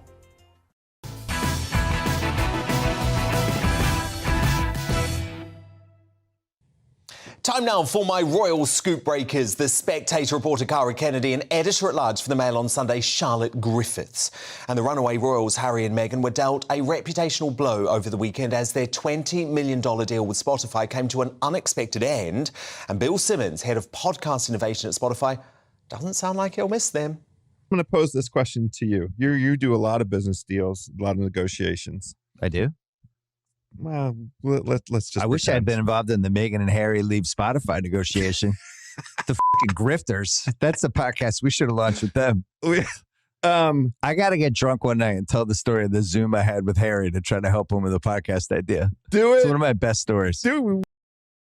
Meanwhile, Meghan's lack of commitment to the project has been laid bare after the author Alison Yarrow appeared on the Fail Archetypes podcast and exposed that she was in fact interviewed by a producer rather than the Princess of Privacy, with Meghan's voice seemingly edited in at a later date. To track the rest of the history of this word, we called up journalist and author Alison Yarrow. Etymologists believe that the word kind of came out of this Greek insult and replaced it with a degrading kind of sexuality. Alison wrote a book called, again, my edit on the word here, 90s BITCH, Media, Culture, and the Failed Promise of Gender Equality. Now, look, we've known for some time that Meghan can be sparing with the truth, but with one Archetypes interview exposed as a fraud, just how many more has she potentially misled us with?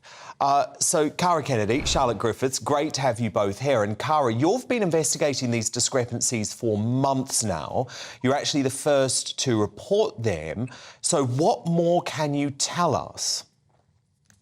Yeah, I was interested that this all of a sudden came up now as an issue, because I remember reporting on this about 7 months ago when Alison Yarrow publicly thanked somebody called Farah, who turned out to be a producer, for her interview. And then in the final episode on Spotify, we hear Farah's questions being swapped with Meghan's. But this is something that's come up a few times. There was another episode with Justin Trudeau's wife, Sophie, and a bit of talk on social media where different producers that were involved in the filming of that session thanked other people that weren't Meghan Markle for such an excellent interview. So it's definitely true that Meghan wasn't doing the legwork that she made out.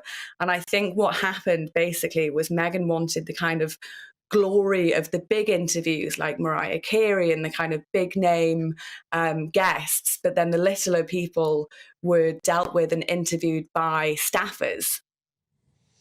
Charlotte Griffiths, is that your understanding as well as to what's gone on here? And if so, that really doesn't help her reputation at the moment, does it, given you've got the head of podcasts at Spotify calling her a grifter? Yeah, I mean, it's totally grifter behaviour. And I have gone over those podcasts today and read the small print. And when it comes to people like Alison, it says along with Meghan Markle. So they've been quite clever. And yeah, I mean, obviously that's what she's done, Cara. You're totally right. She's got rid of the small people and allocated them to one of her 29 people that worked on the podcast. Ludicrous. And just given herself the big job. But the thing is that she was getting $1.5 million an episode. So what would happen was there'd be a big star and then there'd be 2 or 3 slightly smaller commentators, smaller stars, lesser known authors. And those she didn't bother to do. But I think even if she had done them, we're talking like, 10 hours work on a podcast maximum for £1.5 million. And there's only 13 episodes anyway. So if I were her, I would have done a bit more work. And she shouldn't be surprised that people are calling her grifters, I'm afraid. I mean, it's unbelievably lazy. Let's just put it out there. I think it's intellectually dishonest. I do, because while you might be right, Charlotte, there's a bit of small print so that she can get away with it. Actually, she painted this podcast, Cara, as her interviews, as her conversations with fellow women, not just famous women. Yeah, and I also think what's interesting, and I think we kind of gloss over this fact, but 3 years is such an incredibly long time. Think of all the different things that have happened. And to do, like Charlotte just said, 13 episodes in that amount of time is insane for a £20 million deal. But what we also gloss over is when this deal was decided in 2020, Meghan and Harry had such a different stand-in. Spotify probably thought that they had such an incredible deal. But all that's happened in 3 years is that Meghan and Harry have gone from a kind of beloved couple to just, they're now globally hated for being grifters and for being lazy and for kind of being moany. So Spotify made just the worst investment and probably thought that it was such a great deal at the time.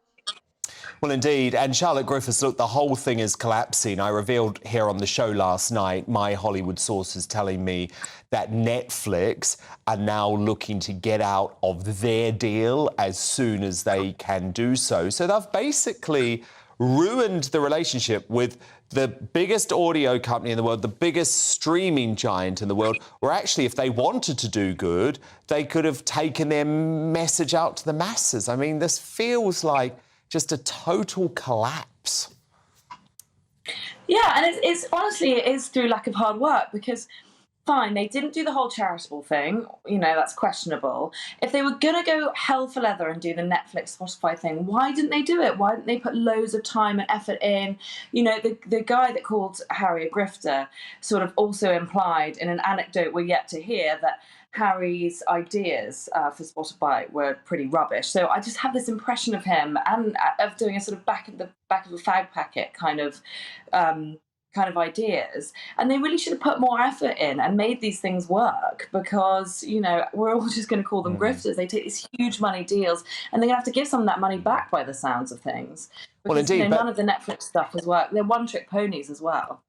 The issue is, though, Cara, they're allergic to hard work. And actually, this is why so many folk in the royal family said you do not want to go to America, because they knew that they were work shy, that they were entitled, that they were difficult. I mean, no one used the term grifter in the royal family, but they used lots of other similar terms to effectively mean arrogant and lazy. These were words swapped all the time by the Sussex Survivors Club, the former staff members who feel like they lived through hell when Harry and Meghan were in the royal family. Yeah, well, I think it was very clear from the beginning that Meghan and Harry wanted to make money. I remember that walkabout where Meghan said, "I can't believe I'm not being paid for this." And Fiji. Wanted kind of brand sponsorships and things like that. And obviously there's the talks about Dior now. But what Meghan and Harry have realised now is that the name will only get you so far. And if you're going to be signing £100 million deals with Netflix, £20 million deals with Spotify, then you need to put some kind of effort into it. And they just haven't. No, indeed.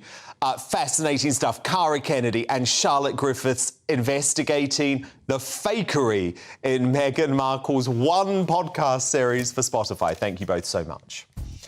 But coming up in Uncancelled, after the Sussexes are dumped, with an executive labelling them grifters, what sort of ill behaviour could they be hinting at? Meghan's biographer Tom Bauer joins me live in the studio. He's got lots of exclusive bombshells tonight. You don't want to miss it, believe me. But next, in the media buzz, as Elton John claims that an older man having an affair with a young woman would not have faced the same backlash as Philip Schofield. Is he right that homophobia has played a part in the ITV scandal? Plus, Gino D'Acampo caused absolute chaos on This Morning earlier by teasing Holly Willoughby about Scofi's exit. I'm going to show you that full, hilarious video. We're back soon.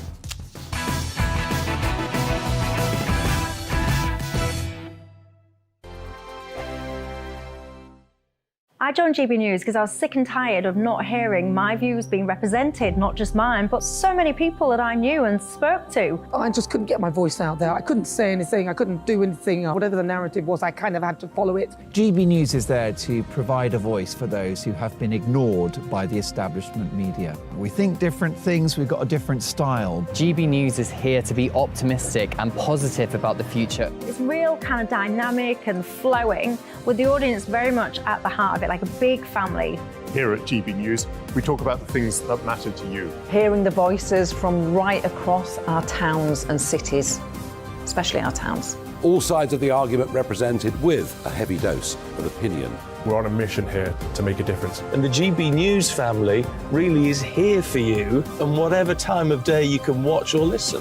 Britain's watching. Britain's watching. We're proud to be GB News. The People's Channel. Britain's news channel. Monday to Thursday, 9 p.m. till 11 p.m. Join me, Dan Wootton. I'll bring you the sharpest takes and hottest debates. Do you not believe in prison? I don't believe in prison. I'm completely stunned. I guarantee you there'll be no spin, no bias, no censorship. I actually was personally quite offended by it. And no reason to go to bed. So I guess they've always been quite woke. That's Dan Wootton tonight on TV, radio and online. Monday to Thursday from 9 p.m. till 11 p.m. on GB News. The People's Channel, Britain's news channel.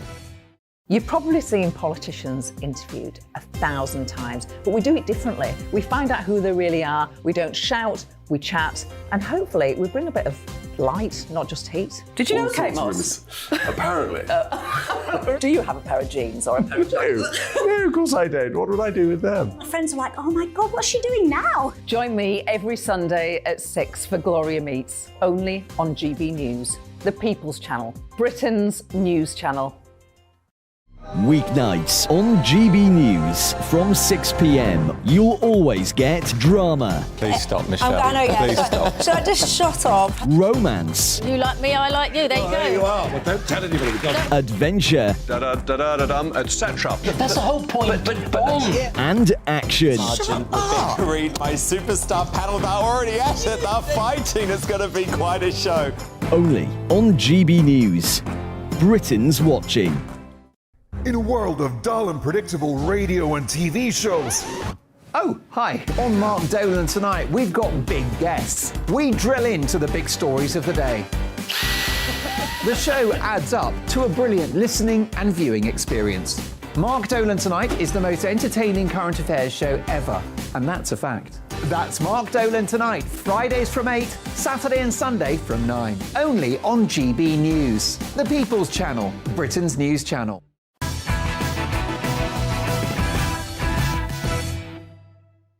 Let's return to tomorrow's news tonight now in our Media Buzz. More front pages have just been delivered.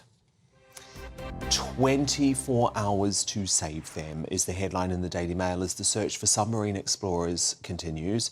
Rescuers will now use underwater drones as well as planes and ships in a bid to find the deep-sea travellers. Goodness me, such a worrying story. The Sun reveals a British man who signed up for the dive in the missing Titanic sub pulled out at the last minute after questioning if the firm was running the trip properly or cutting too many corners. Unbelievable story. Daily Telegraph going with something different, though. Very important one. Comments from England's former Chief Medical Officer, Dame Sally Davies, to the COVID inquiry that lockdowns damaged a generation.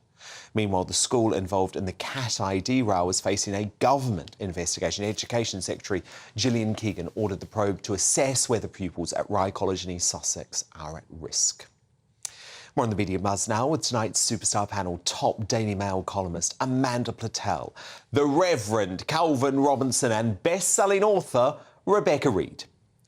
Now, Sir Elton John isn't resting up ahead of his final ever UK concert this weekend at Wokefest Glastonbury. Instead, the singer got vocal about ITV's Philip Schofield saga by claiming the retired presenter was actually a victim of bigotry. So, commenting on the presenter's affair with that junior male runner-up this morning, who he met when he was 15 and got a job at ITV, we know the story now, right? The Rocket Man blasted the backlash and I think ludicrously claimed Scof was simply targeted for being gay.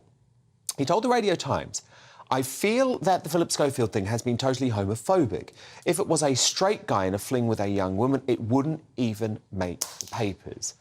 But Calvin Robinson, I have to be honest with you, this makes me really angry. Because number one, don't use homophobia just to try and get out of a situation. And by the way, Philip, and I know this won't be popular with lots of the people who loved him coming out, but actually, Philip only used his gayness anyway to try and stop the story coming out in the first place. So actually, be proud of being gay. You came out for the wrong reasons. That's the first thing I'd say. Secondly, I totally disagree that this is actually about homophobia, because let's just reverse the situation. Let's just imagine this was a male presenter on This Morning in their 60s who met a 15-year-old girl, young teenage girl, got her a job on This Morning, cheated on his wife with said girl. I'm sorry, that would actually be a story on every single newspaper front page. So I just don't understand where the homophobia is here. They're weaponising his sexuality and it's wrong. But what's worse about this, it shows that Elton John doesn't see that Philip Schofield did anything wrong at all. If he's saying it's just because he was gay, had nothing to do with his sexuality. You're quite right in that if a man his age went for a girl the age of the boy that he approached and groomed, we would all be saying a nonce is a nonce. Doesn't matter. He denies grooming, by the way. I've got to say that. And also, he would deny being a nonce. I'm not sure that he would be delighted about the use of the word. Of course. And no one... You're making the point in general, aren't you? But just to be clear, Philip Schofield has denied grooming. Amanda Patel, you actually think this could be homophobic in a way? You agree with that? I do. I think there's an element of it that is. Look, ultimately, Philip Schofield betrayed his wife, his daughters. He betrayed his whole audience. He lived a complete lie. And he was in this situation, you and I both know from behind the scenes, that he was literally had to come out and say that he was gay.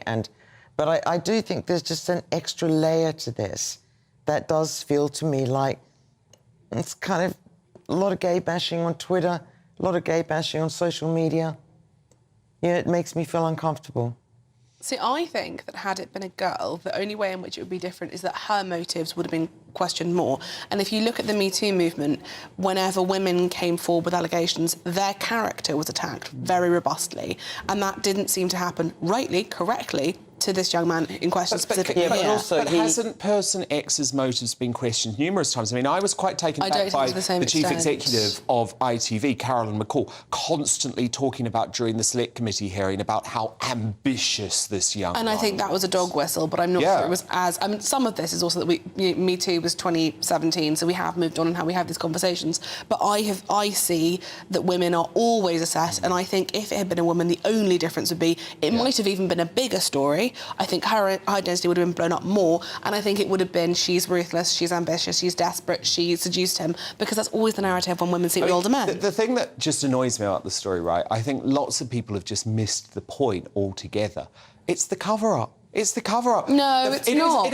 You do not sleep with people that junior to you at work. That is wrong. No, but the point is... No. It was covered... No, hear me out. I'm not saying that it was right. Of course, I'm not saying it was right. What I'm saying is that because ITV, working with Philip Schofield, covered up the story, what it meant is that it looked like there was something much bigger to it. There is something really big here. We do not have sex with people who are in very, very junior positions, who we met when they were legally children. That is it. You're right. I don't care what a company does in HR. I don't care about the HR department's rules. Philip Schofield was the problem. There's no suggestion that he had sex with this lad, X. When he's 15. No, but he did meet him at 15. He met him and he had sex with him when he was in a very... Let's not make it any worse than it is. No, but... I don't think that's what Rebecca's saying. That's not what it said at all. You should just not sleep with people. If you meet them when they're 15 and you are a grown-up, the power don't have dynamic sex with is them. wrong. The cover-up is wrong. But he didn't have sex with him on his wife. But he met him when he was 15. So it's still... He was married with kids. Anybody you meet when they are 15 and you are in your, 30s, 40s, 50s, just don't do it. He's a great big fat fibber. And he's been living a life for a very, very long time. And it's very hard to feel sympathy for any people other than the people who work on the show. And I wonder what Elton John is gaining from trying to find a way in which an abuse of power of any description, especially in the workplace, is always wrong. Well, it's just really easy to hide behind homophobia. Let me just share with you what Philip Schofield has said about this situation. He said, contrary to speculation, whilst I met the man when he was a teenager and was asked to help him to get into television, it was only after he started to work on the show that it became more than just a friendship. That relationship was unwise but not illegal. It is over now. But let's stick with this morning, because Holly Willoughby and Dermot O'Leary's attempt to keep stum and carry on were blown apart today by a rowdy Italian. So Hellraiser chef Gino D'Acampo marked his big This Morning return after a month off by leaving the pair squirming with a host of Schofield gags, including poking fun at the programme's editor Martin Frizzell's unfortunate aubergine moment. This is incredible. It's been a while, but Gino is finally allowed back in the This Morning kitchen. Buongiorno, everybody. Buongiorno. I was in Italy for a month. I know. Yeah, I was in Italy for a month. I came back 2 days ago, and I can't wait to cook for all of you. Yeah. A bit strange, because I was going to make melanzane alla parmigiana. Yeah, you know, I love that. That's one of my favourites. The baked aubergine, but apparently I can't do anything with aubergine at the moment. I'll tell you what's toxic. I've always found toxic. Is aubergine. Do you like aubergine? So I'm going to make a tiramisu. So everything is all right. It's okay. I can live with it. We're going to make this one here. Everything is under control. I'm back. Any news in the last months that I should know? Right, deep breath. Firstly, are you okay? I hope so. Feels very strange indeed sitting here without Phil. Okay, so we can go straight into the cooking. But no, not yet. Wait. You just get yourself ready and set. We'll be back with you in just a moment. Why is Dermot not talking anymore? I'm just finding it really painful because obviously, you know, I loved Philip Schofield, and it's weird because I still love Philip Schofield. Well, just need to rephrase. He's back for a one-time only. So this is my last time. Well, let's see how it goes. Thanks, Gino. Nothing to see here. It's just been a totally She's so angry. She's like, shut up, is Gino. so angry. That's probably the last time he appears on the show. Vickery, Calvin Robinson, Amanda Patel. Do stand by, because coming up, the Tory civil war spills into the GB newsroom as MPs Miriam Cates and Bernard Jenkin compete in tonight's Greatest Britain and Union Jackass. But next in Uncancelled, have the runaway royals Harry and Meghan lost not just their lucrative Spotify deal, but their wider professional reputation? Another couple planning a rebrand to align themselves more closely with another royal. Esteemed biographer Tom Bauer, he's got big exclusives to drop in just 2 minutes' time.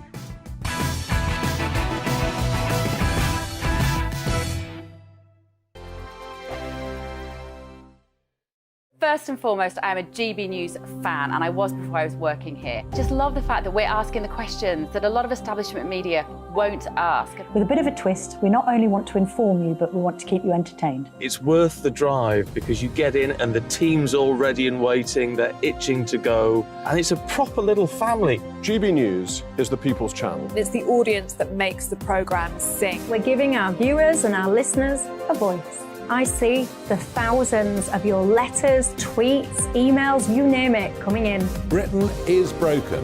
How on earth did we get into this mess? But more importantly, how do we get out of it? The establishment had their chance. Now we're here to represent you. It's time for something different. It's time for GB News. I'm very patriotic. I believe in Britain.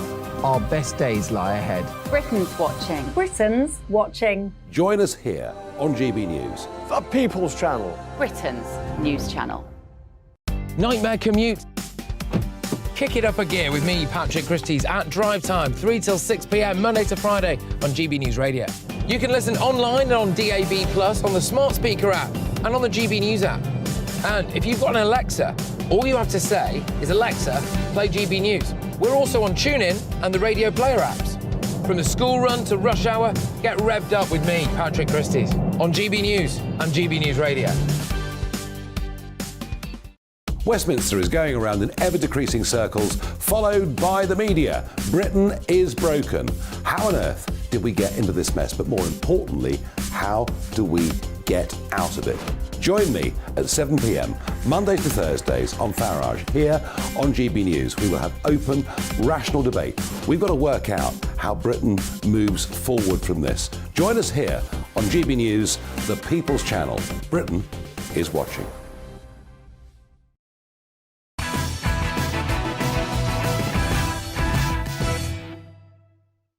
It's time now for Uncancelled.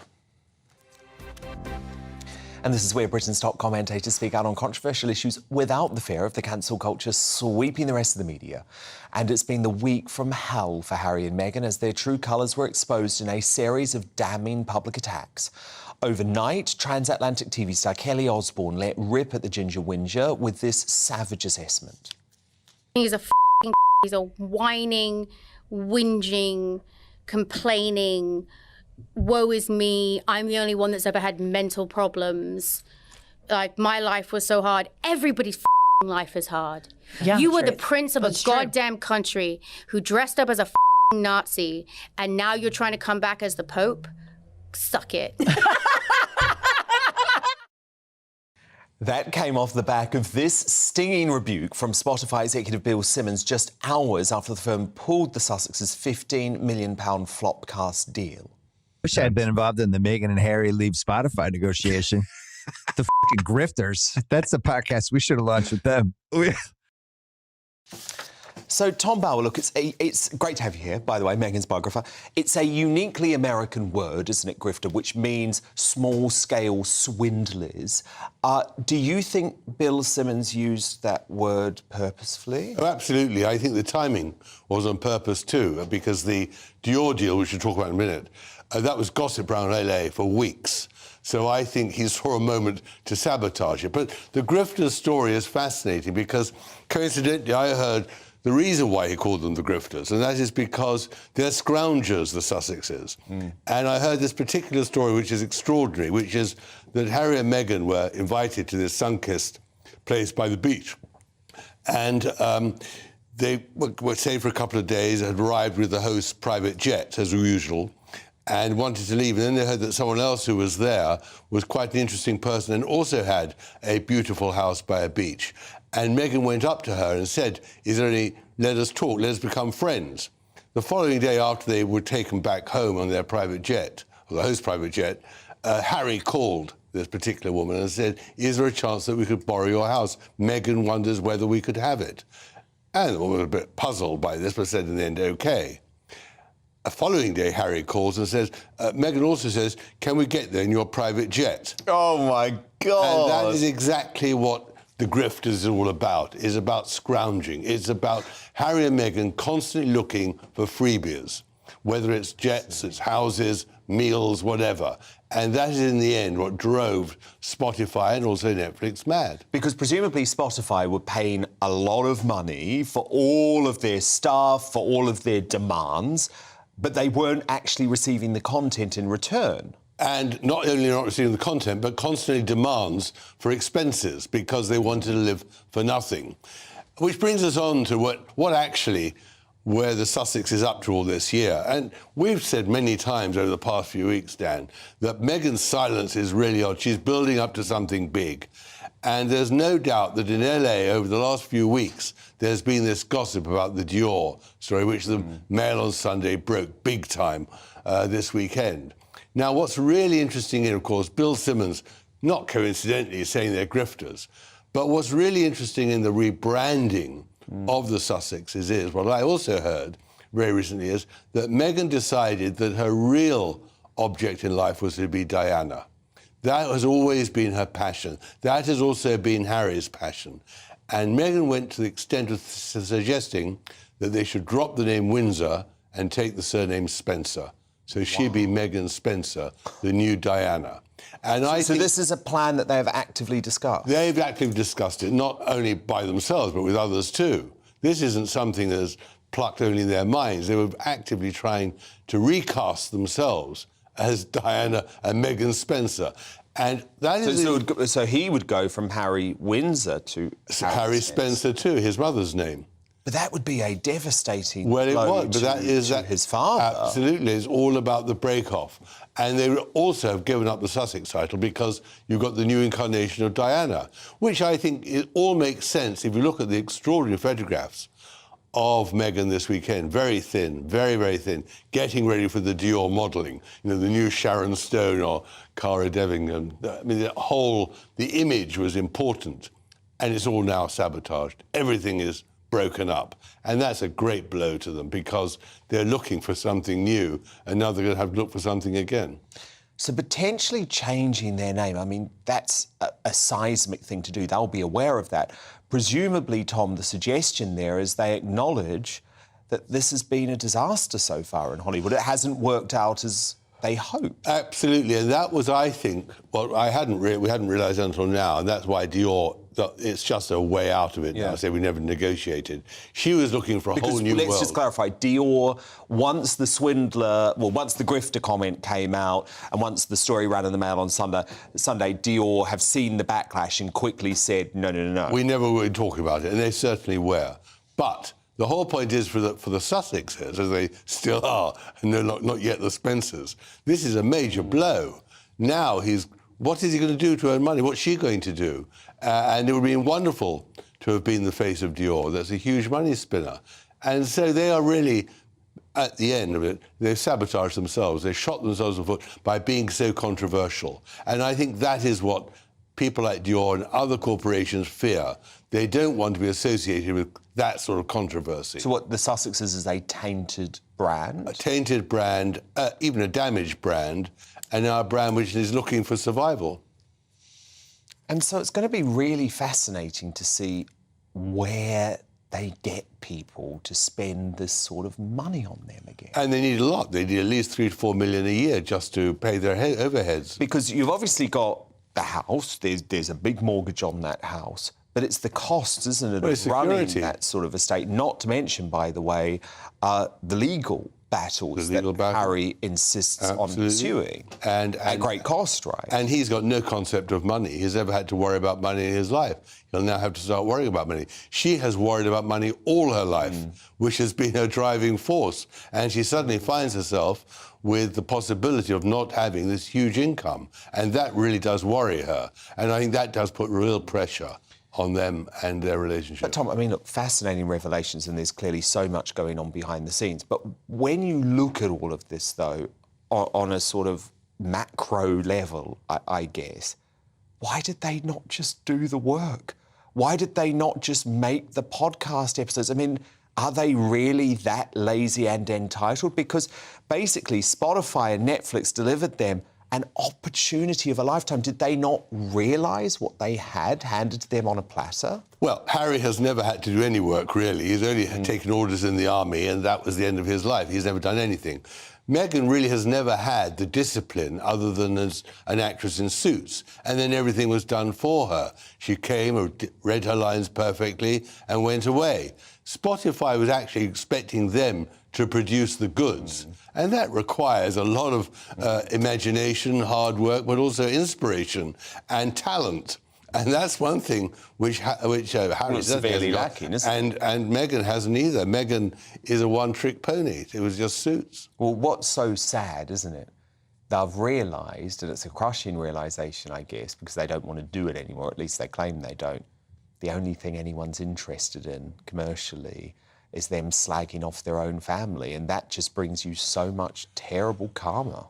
Well, and that's what's so interesting, that 2 or 3 weeks ago, if you remember, we were discussing how they said they weren't going to discuss any more their family.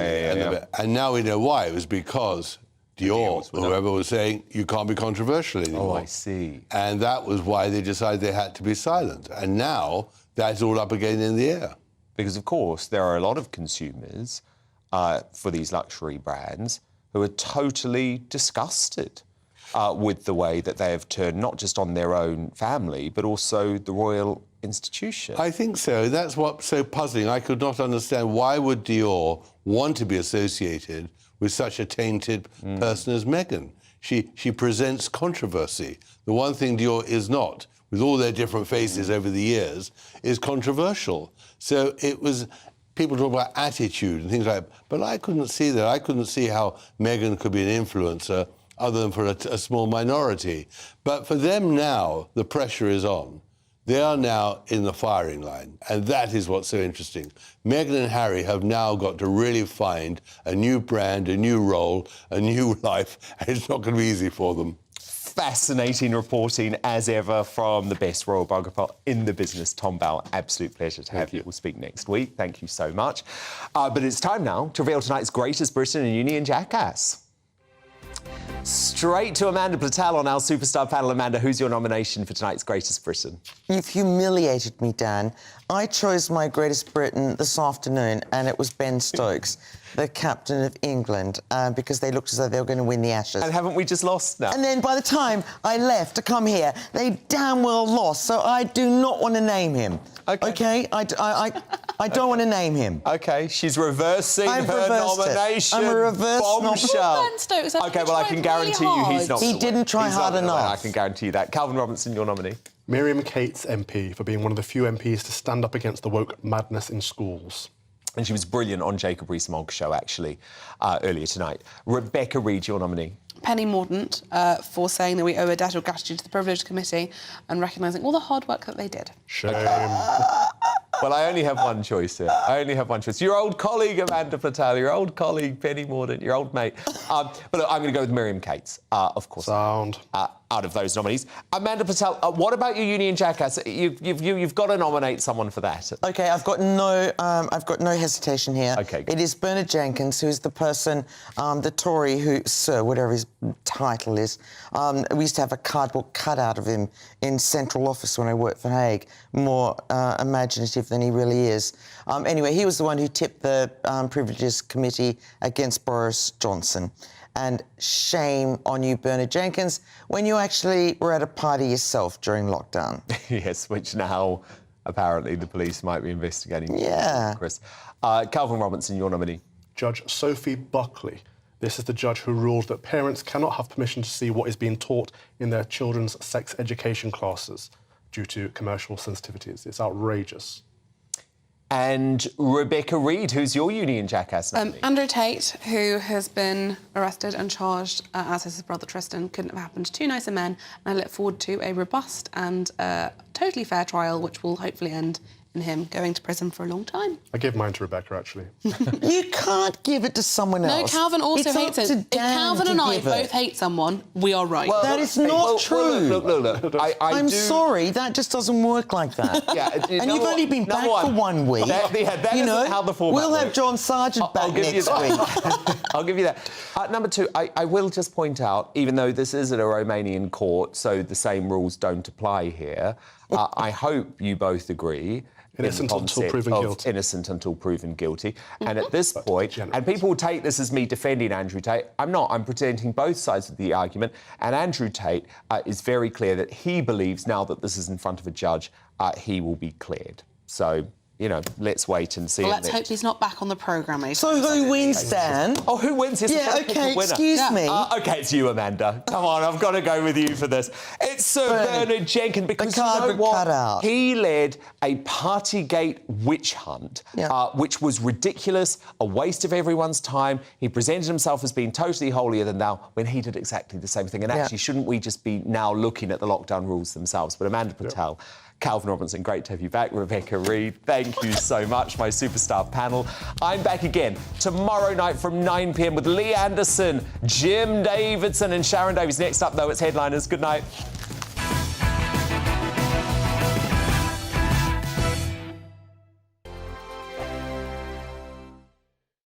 Like all families, we have arguments every now and then, but actually we agree on what the mission of GB News is, and that's the most fundamentally important thing. GB News provides the kind of platform that lets all voices be heard. We don't hold back. We're free to say what we really think. Just because some people who live in a tiny little Westminster bubble think that their particular story is important, that's not the most important story for me. And often there will be difficult stories that you won't find on the establishment media. Because what people think in the north of England may be very different to what they're thinking in the home counties. We're going to carry on telling the world what life is really like for households up and down the UK. We love to be in your car, in your kitchen as you're having your breakfast. Whatever you're doing, you are part of the show. If it matters to you, it matters to us. Britain's watching. Britain's watching. Britain's watching. We're proud to be GB News, the People's Channel, Britain's news channel. Monday to Thursday, 9 p.m. till 11 p.m. Join me, Dan Wootton. I'll bring you the sharpest takes and hottest debates. Do you not believe in prison? I don't believe in prison. I'm completely stunned. I guarantee you there'll be no spin, no bias, no censorship. I actually was personally quite offended by it. And no reason to go to bed. So I guess they've always been quite woke. That's Dan Wootton tonight on TV, radio and online. Monday to Thursday from 9 p.m. till 11 p.m. on GB News. The People's Channel, Britain's news channel. Nightmare commute. Kick it up a gear with me, Patrick Christys, at drive time, 3 till 6 p.m, Monday to Friday on GB News Radio. You can listen online and on DAB+, on the smart speaker app and on the GB News app.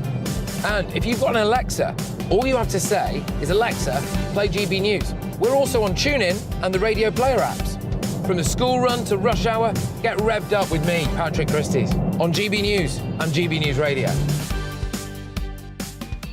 So Jubes and Kerr, we tackle the issues of the day with real robust debate, both sides of the fence, battling it out with me in the middle with my forthright opinions and views. And often really interesting things happen because you start with a position and then by the end of the debate you find actually, I might not have thought about that one. What we need in this country is two new political parties. You should maybe think about doing a 2024 calendar. I'm Michelle Dewberry and I'm keeping you company right through until 7 o'clock this evening. GB News, the People's Channel, Britain's watching. Westminster is going around in ever-decreasing circles, followed by the media. Britain is broken. How on earth did we get into this mess? But more importantly, how do we get out of it? Join me at 7 p.m, Mondays to Thursdays on Farage, here on GB News. We will have open, rational debate. We've got to work out how Britain moves forward from this. Join us here on GB News, the People's Channel. Britain is watching. You've probably seen politicians interviewed 1,000 times, but we do it differently. We find out who they really are, we don't shout, we chat, and hopefully we bring a bit of light, not just heat. Did you know Kate Moss? Apparently. Do you have a pair of jeans or a pair of jeans? No, of course I don't. What would I do with them? My friends were like, oh my God, what's she doing now? Join me every Sunday at 6 for Gloria Meets, only on GB News, the People's Channel, Britain's news channel.